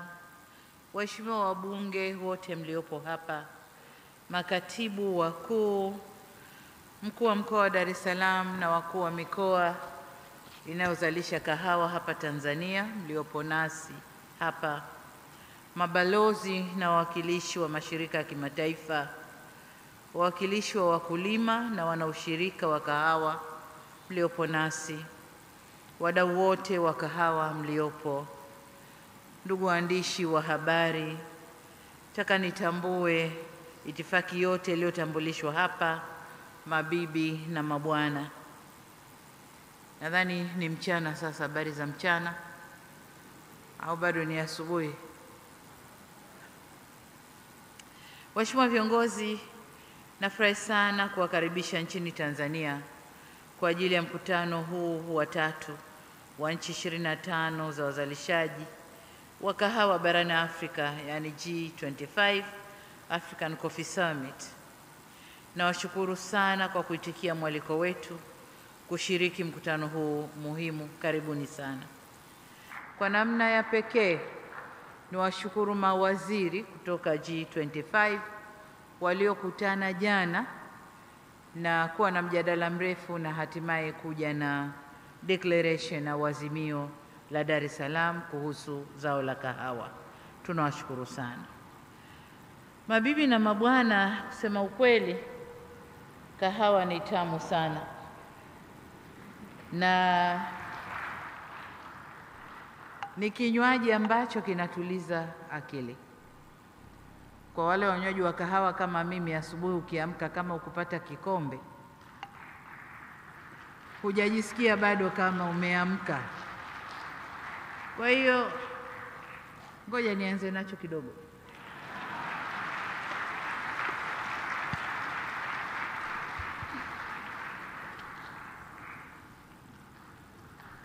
Sasa akili imekaa sawa. Lakini niseme kwamba takwimu zote zinaonyesha kwamba kila siku watu wanakunywa vikombe vya kahawa takriban bilioni 3 dunia nzima.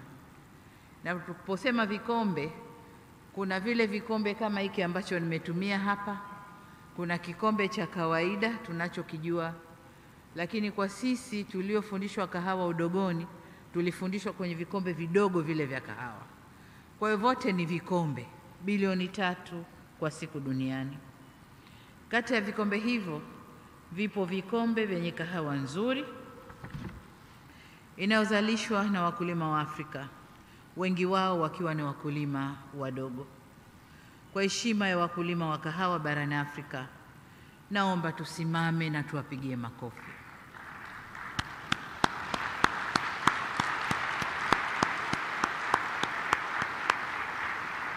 Asanteni sana. Tukae. Hii ni ishara ya kuwashukuru. Tunawashukuru kwa jasho lao linaloleta tabasamu kote duniani kupitia kinywaji hiki kizuri cha kahawa. Asanteni sana wakulima wa kahawa barani Afrika.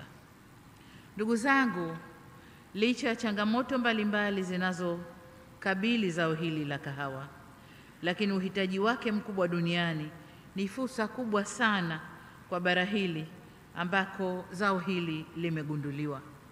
Nilikuwa namsikiliza naibu waziri mkuu wa Ethiopia na historia ya kugundulika kwa zao la kahawa. Alituambia mbuzi ndo alianza kula hayo matunda na yakamchangamsha, akawa anarukaruka kama amewin lottery.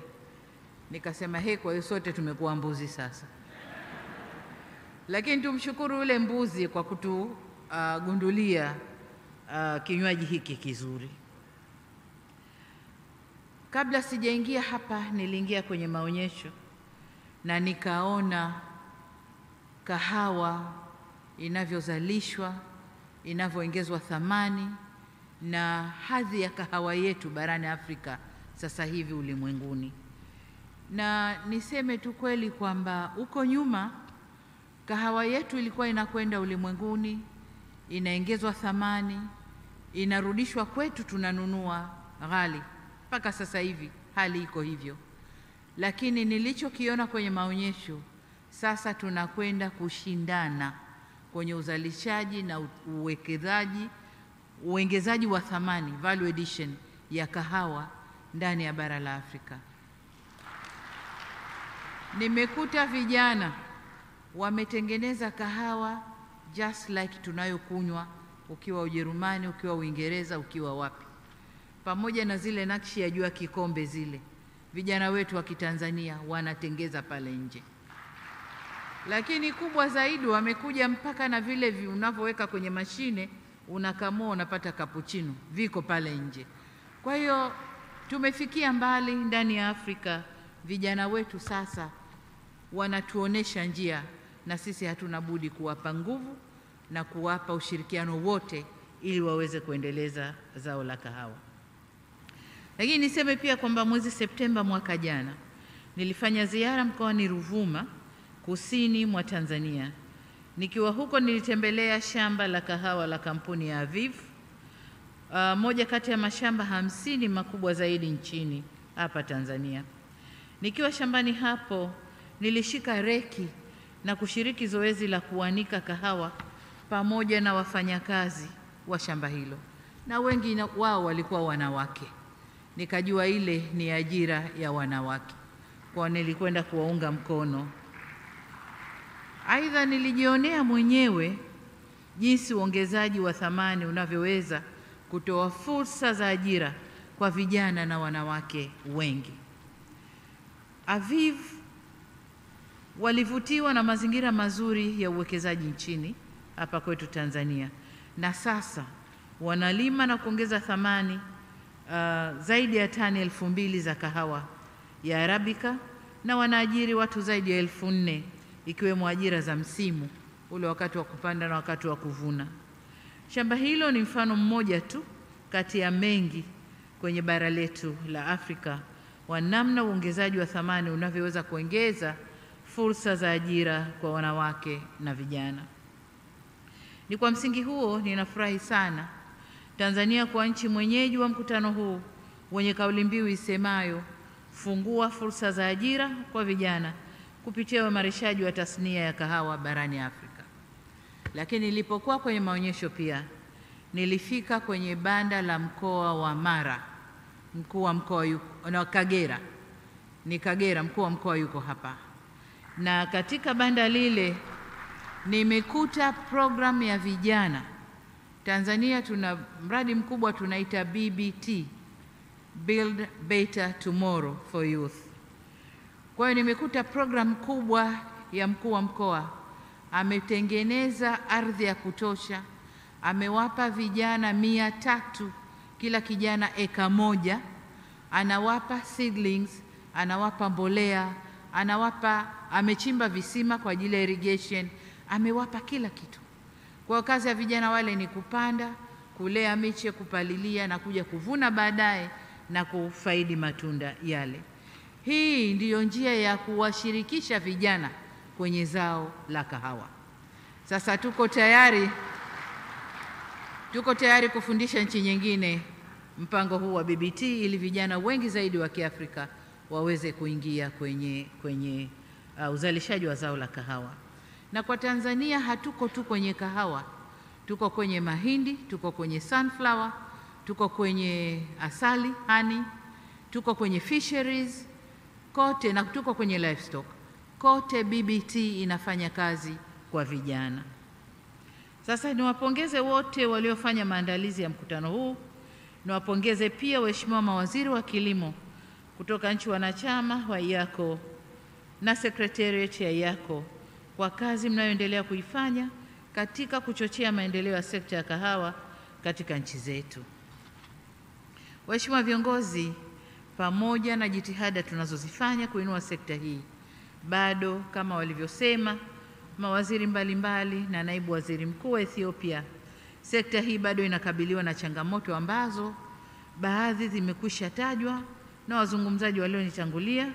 Mimi nitajielekeza kwenye zile ninazozichukulia kama changamoto za kimkakati, kisha nitaeleza ni nini mkutano huu unaweza kufanya kuimarisha tasnia ya kahawa. Kwanza, Afrika imepoteza hadhi yake kwenye sekta ya kahawa duniani. Katika miaka ya 1960, uzalishaji wa kahawa kwa Afrika ulifikia wastani wa 25% ya uzalishaji wa kahawa duniani. Share of production for Africa was 25% of the total coffee production in the world. Hivi sasa uzalishaji wetu umeshuka hadi kufikia 11% ya kahawa yote inayozalishwa duniani. Tumeshuka licha ya soko la kahawa yote inayozalishwa duniani. Tumeshuka licha ya soko la kahawa duniani kuendelea kukua na nchi mbalimbali kuendelea kuongeza uzalishaji kwa kasi zaidi. Manufaa na fursa tunazopata ukilinganisha na maeneo mengine pia yameshuka. Hakika tunahitaji kuongeza uzalishaji na kurejesha nafasi tuliyokuwa nayo huko nyuma katika biashara ya kahawa duniani. Lakini moja katika sababu iliyosababisha tushushe uzalishaji Afrika imetajwa na wasemaji wengi kwenye endorsement statements zao kwamba ni kupanda na kushuka, fluctuation ya bei ya kahawa yenyewe. Tulifika pahali wakulima wetu hasa hapa Tanzania walikata tamaa kabisa kulima kahawa, wakatoa mikahawa shambani na wakaweka mazao mengine.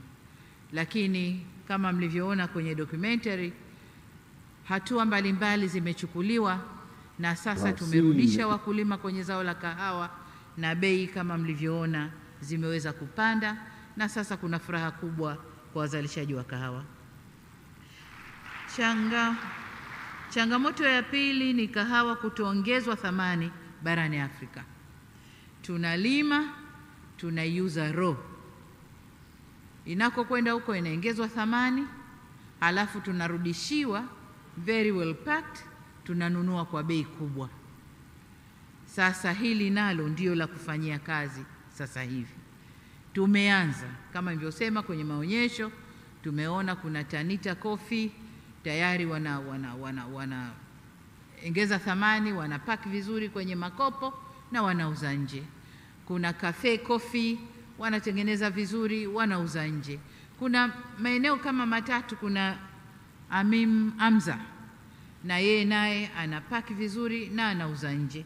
Kwa hiyo tumeanza, lakini bado serikali zetu zinataka kufanya jitihada kubwa, zinatakiwa kufanya jitihada kubwa kuwapa nguvu wazalishaji na wanaongeza thamani ili wafanye kahawa zinazoshindana ulimwenguni na waweze kuuza nje kwa kiasi kikubwa.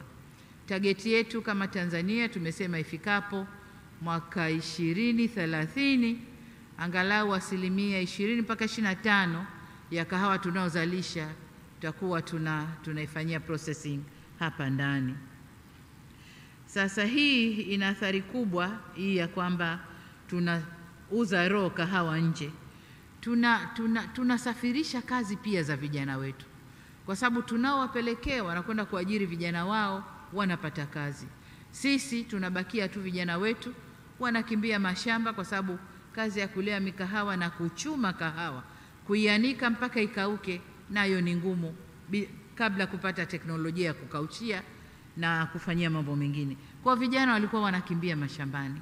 Sasa hivi tunavyowarudisha, hatuna budi kuweka nguvu na kufanya sekta ya kahawa ikue na tuweze kuwa washindani kule duniani.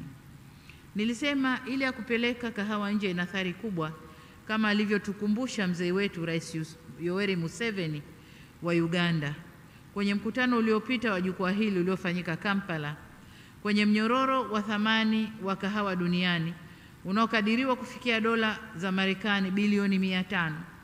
Afrika inaambulia 0.5 ya bilioni 500 ya biashara ya kahawa duniani, yaani takriban dola za Marekani bilioni 2.5.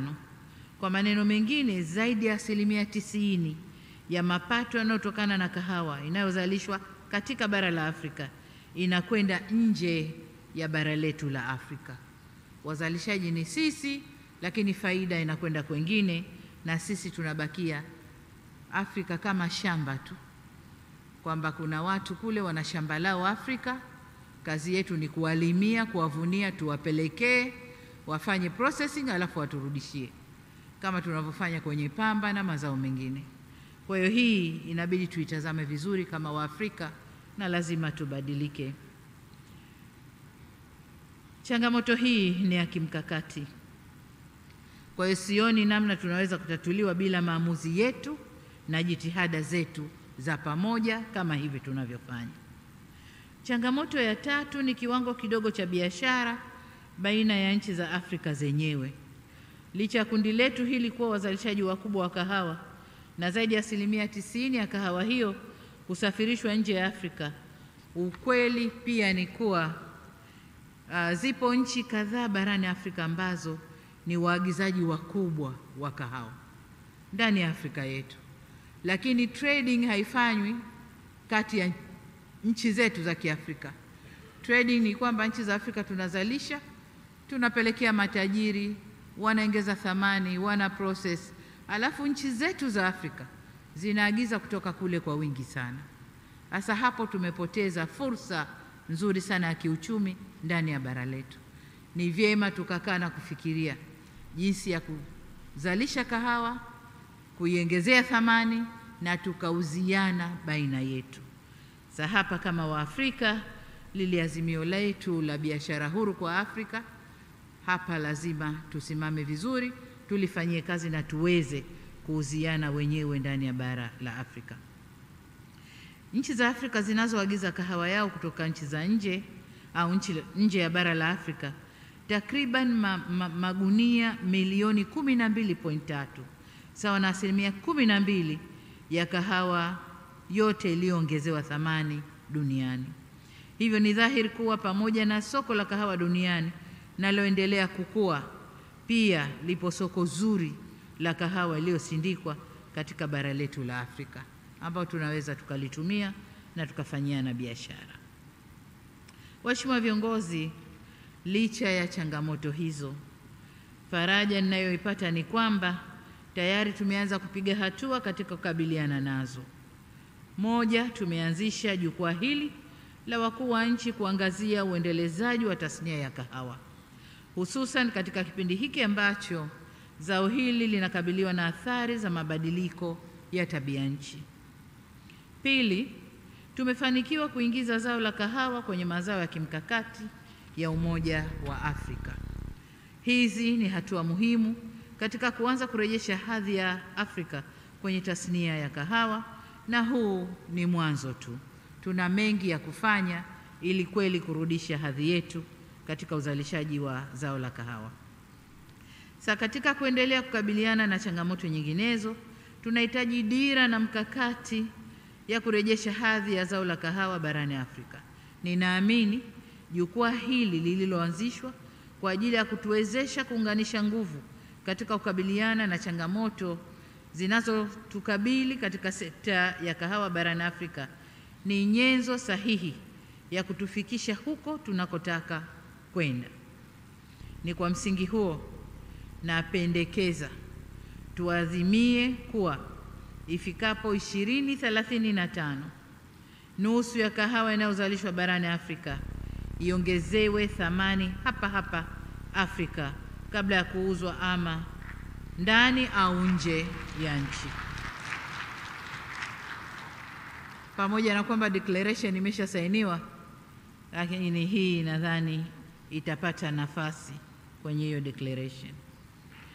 Kwa nini ninasema hivi? Nasema hivi kwa sababu takwimu zinatuonesha kuwa manufaa zaidi ya zao hili yapo kwenye mnyororo wa thamani mzima kuliko uzalishaji. Kwenye uzalishaji pesa ni ndogo sana. Nilikuwa nazungumza na kijana wangu wa Cafe Coffee, akaniambia mahesabu yake. Anaponunua, kuzalisha, kununua na kuanza processing, gharama yake inakwenda kama $5 kabla hajaanza processing. Anapofanya processing na kupaki vizuri kwenda kuuza, pack moja ya kama nusu kilo anakwenda kuuza kwa 60,000 shillings, ambao ni mara mbili sijui ya fedha gharama ya kwanza ile ambayo inakwenda kwa mkulima. Yeye ame add value, ame process, ameweka packing, anauza mara mbili ya gharama ya mkulima aliyetoka jasho kulima, kupalilia, kumaintain shamba, kuvuna, kukausha mpaka akamuuzia yeye. Yeye anapata mara mbili zaidi. Na vivyo hivyo wenzetu ndio wanavyopata zaidi kuliko sisi tunaolima. Kwa hiyo faida hiyo gap lazima ibakie hapa Afrika.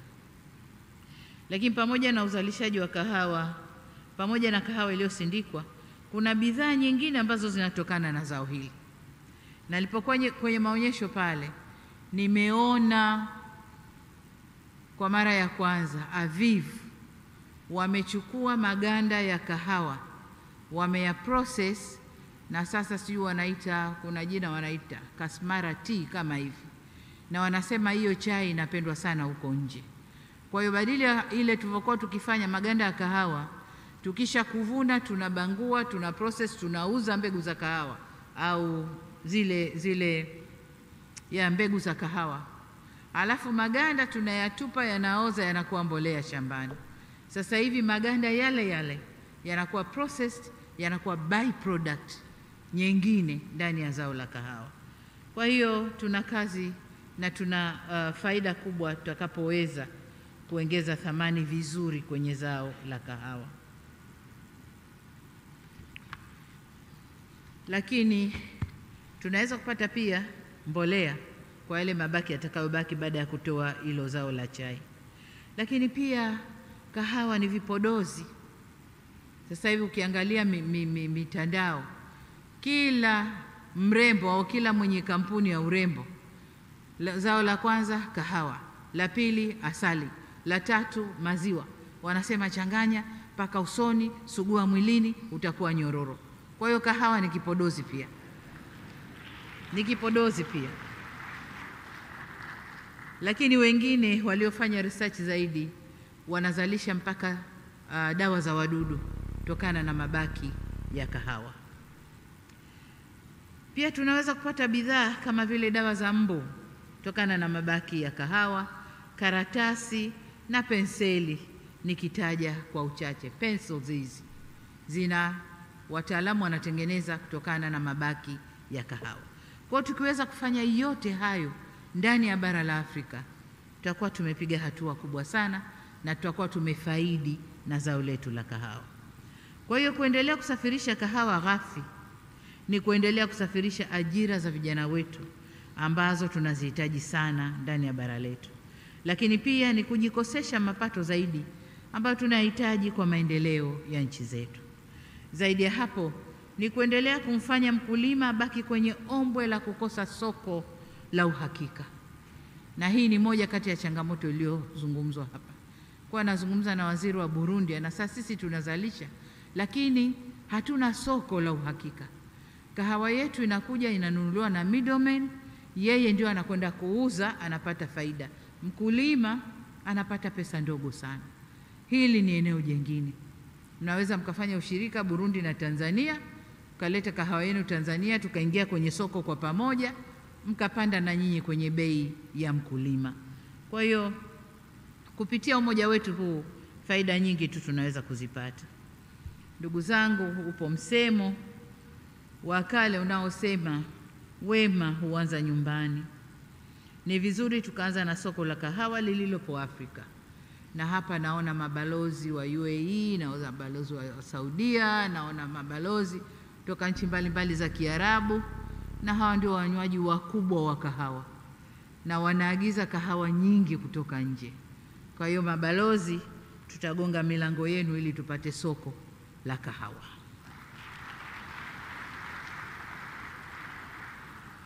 Kwa upande mwingine, kama nchi wanachama wa Umoja wa Afrika, tuharakishe utekelezaji kamili wa mpango wetu kama nilivyosema wa AfCFTA, ile soko huru la Afrika, ili zao la kahawa nalo lipate kuingia kwenye yale mazao ambayo yamepata nafasi ya kuingia kwenye soko hilo. Sasa ili maazimio yetu yawe na ufuatiliaji mzuri, ni vyema Secretariat ya yako iweke utaratibu wa kuandaa ripoti ya utekelezaji, progress report,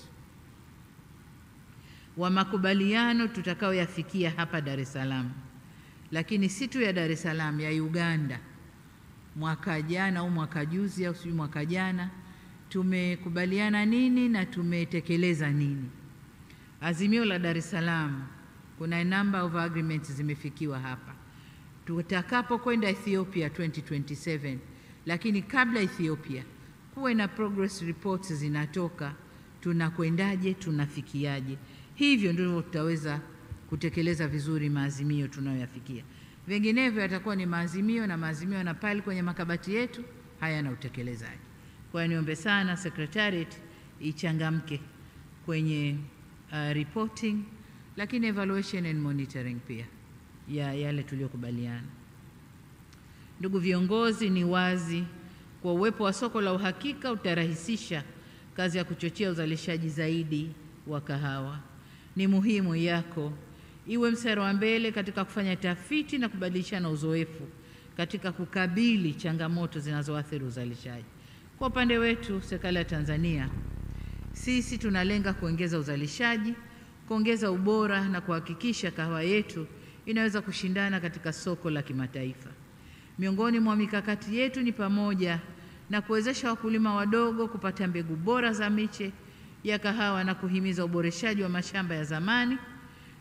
Amesema hapa mmoja, nadhani Ethiopia, kwamba moja kati ya changamoto ya Afrika ulimaji wa kahawa uko kwa wale watu wenye umri mkubwa, wazee, aging farmers, ndio wanashughulikia kahawa. Sasa hatuwezi kuendeleza ili soko ili zao kama tutawaachia wazee kuendelea na hiyo. Lakini jingine ni utoaji wa ruzuku ya mbolea kwa wakulima wa kahawa, kuwezesha utafiti wa kahawa ili kupata suluhu za kukabiliana na changamoto kama vile magonjwa ya kahawa na mabadiliko ya tabia nchi. A big issue, climate change. Lazima researchers wetu waje na mbegu ambazo zinakwenda kustahamili, zinakuwa na resiliency na mabadiliko ya tabia nchi.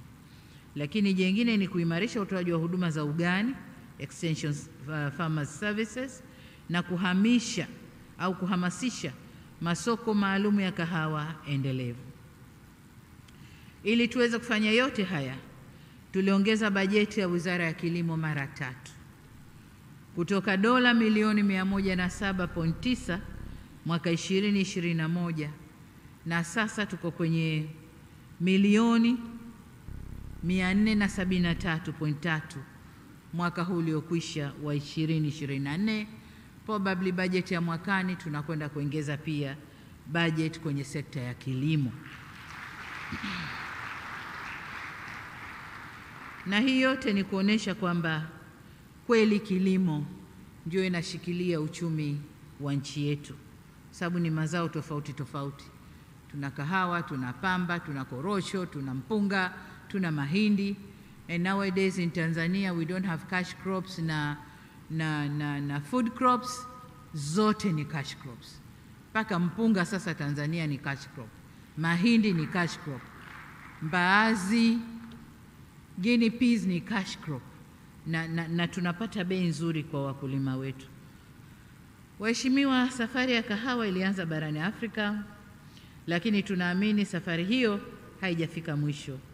Nasi tuliopo hapa tuna mchango wa kutoa kwenye safari hiyo. Kama ilivyosemwa vyema kwenye endorsement statements za nchi zilizozungumza hapa, ambazo ni tulianza na Kenya, alafu tukaenda Uganda, Rwanda, Togo na Ethiopia. Ni statement za marais wao ambazo wamezisoma na zimeendorse vizuri declaration. Hasa kuimarika kwa tasnia hii kutaleta mageuzi makubwa kwenye mnyororo wa thamani wa kahawa barani Afrika, kutavutia vijana wengi zaidi kwenye fursa za kahawa na kutakuza utamaduni wa kahawa barani Afrika ambao unajumuisha matumizi ya kahawa iliyosindikwa barani Afrika. Nilikuwa nasikia wasemaji wanasema tuhamasishe unywaji wa kahawa, tuhamasishe unywaji wa kahawa. Nataka kusema tukizalisha kahawa, tukiprocess vizuri, ikaleta harufu na ladha, watu watavutika tukunywa kahawa, watavutika wenyewe tukunywa kahawa. Huwezi kumlazimisha mtu wewe acha maziwa kunywa kahawa au weka maziwa na kahawa. Atavutika tu, whether anataka chungwa, anataka ya maziwa, lakini kama ipo itanywewa. Kama ipo itanywewa. Mfano mdogo ni kwamba bara la Afrika hili madawa ya kulevya haikuwa kazi yetu, wala haikuwa utamaduni wetu kabisa kabisa.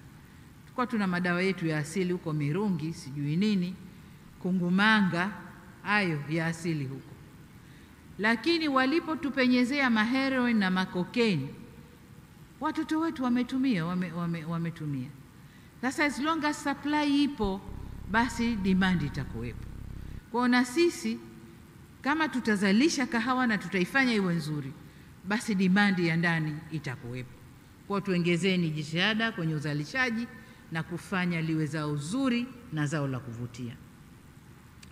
Na hivyo ni matumaini yangu kwa mkutano huu utaunga mkono lengo la kuhakikisha tunaongeza thamani kwenye 50% ya kahawa yetu na kuitaka yako kufanya utafiti na tathmini katika zao hilo. Kwa pamoja tunaweza kuboresha maisha ya wazalishaji wa kahawa na familia zao, kufungua fursa kwa vijana wetu au vijana wengi.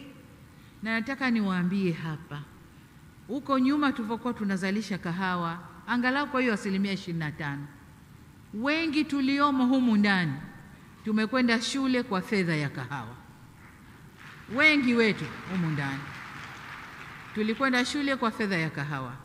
Kahawa ilivyoshuka bei na ikakosa thamani, tukashifti kwenye mazao mengine. Kwa hiyo tunaweza kuirudishia thamani na vijana wetu wakapata matunda ya zao la kahawa, aidha kwenda shule au kwenye maeneo mengine, na kurejesha pia hadhi yetu kwenye tasnia ya kahawa duniani. Sasa ninapohitimisha, kwa mara nyingine tena niwakaribishe wageni wote waliotoka nje ya Tanzania, niwakaribishe hapa Tanzania. Mpo Dar es Salaam, ni matumaini yangu mmezunguka kwenye vichochoro vya Dar es Salaam, mmeiona Dar es Salaam. Lakini Dar es Salaam peke yake sio Tanzania. Ndio Tanzania kwa sababu watu wa mikoa yote ya Tanzania wako hapa Dar es Salaam. Kwa hiyo Dar es Salaam ndio Tanzania. Lakini kwa sababu mmetumia tiketi kuja, na kupata tiketi nyingine kuja huku ni gharama nyingine, tumia wakati huu ambao upo Tanzania. Nenda kachungulie Ngorongoro, ni masaa machache tu hapa Arusha. Lakini Serengeti pia ni masaa machache. Ede unaweza kwenda ukaona na kurudi. Lakini unaweza kucross kwenda Zanzibar ukaiona Zanzibar. Ni masaa 1.5 kwa boti, 30 minutes kwa ndege. Nenda kaone Zanzibar na urudi, ili ukirudi useme nilikwenda Tanzania. Bila kuona hayo mambo bado hujafika Tanzania.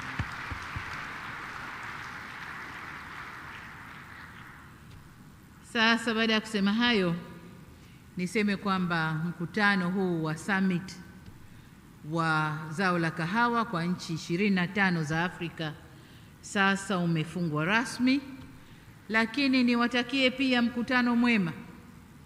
Nimeambiwa mikutano inaendelea, private sector inaendelea, lakini na wale researchers and scientists wanaendelea. Kwa hiyo niwatakie mikutano mema ya private sector na ule mkutano wa scientists kwenye zao la kahawa. Niwatakie na nyinyi majadiliano mema. Baada ya kusema hayo, niwatakie pia Ethiopia matayarisho mema ya mkutano wa 4 wa G25 wa zao la kahawa. Baada ya kusema hayo, nimwombe Mwenyezi Mungu aibariki Afrika yetu, Mwenyezi Mungu aibariki Tanzania, na asanteni sana kwa kunisikiliza. Asanteni sana.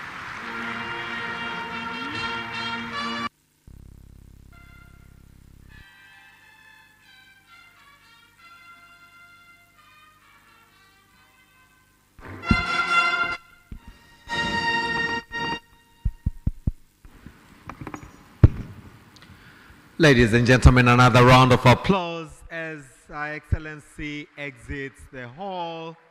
Brass band, naomba mtuongoze sasa kumsindikiza mgeni wetu rasmi. Let's put our hands together for Her Excellency Dr. Samia Suluhu Hassan.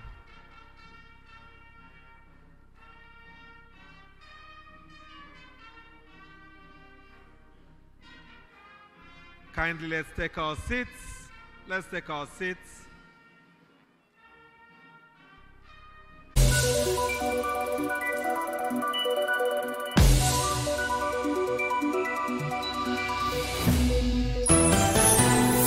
Unaangalia UTV.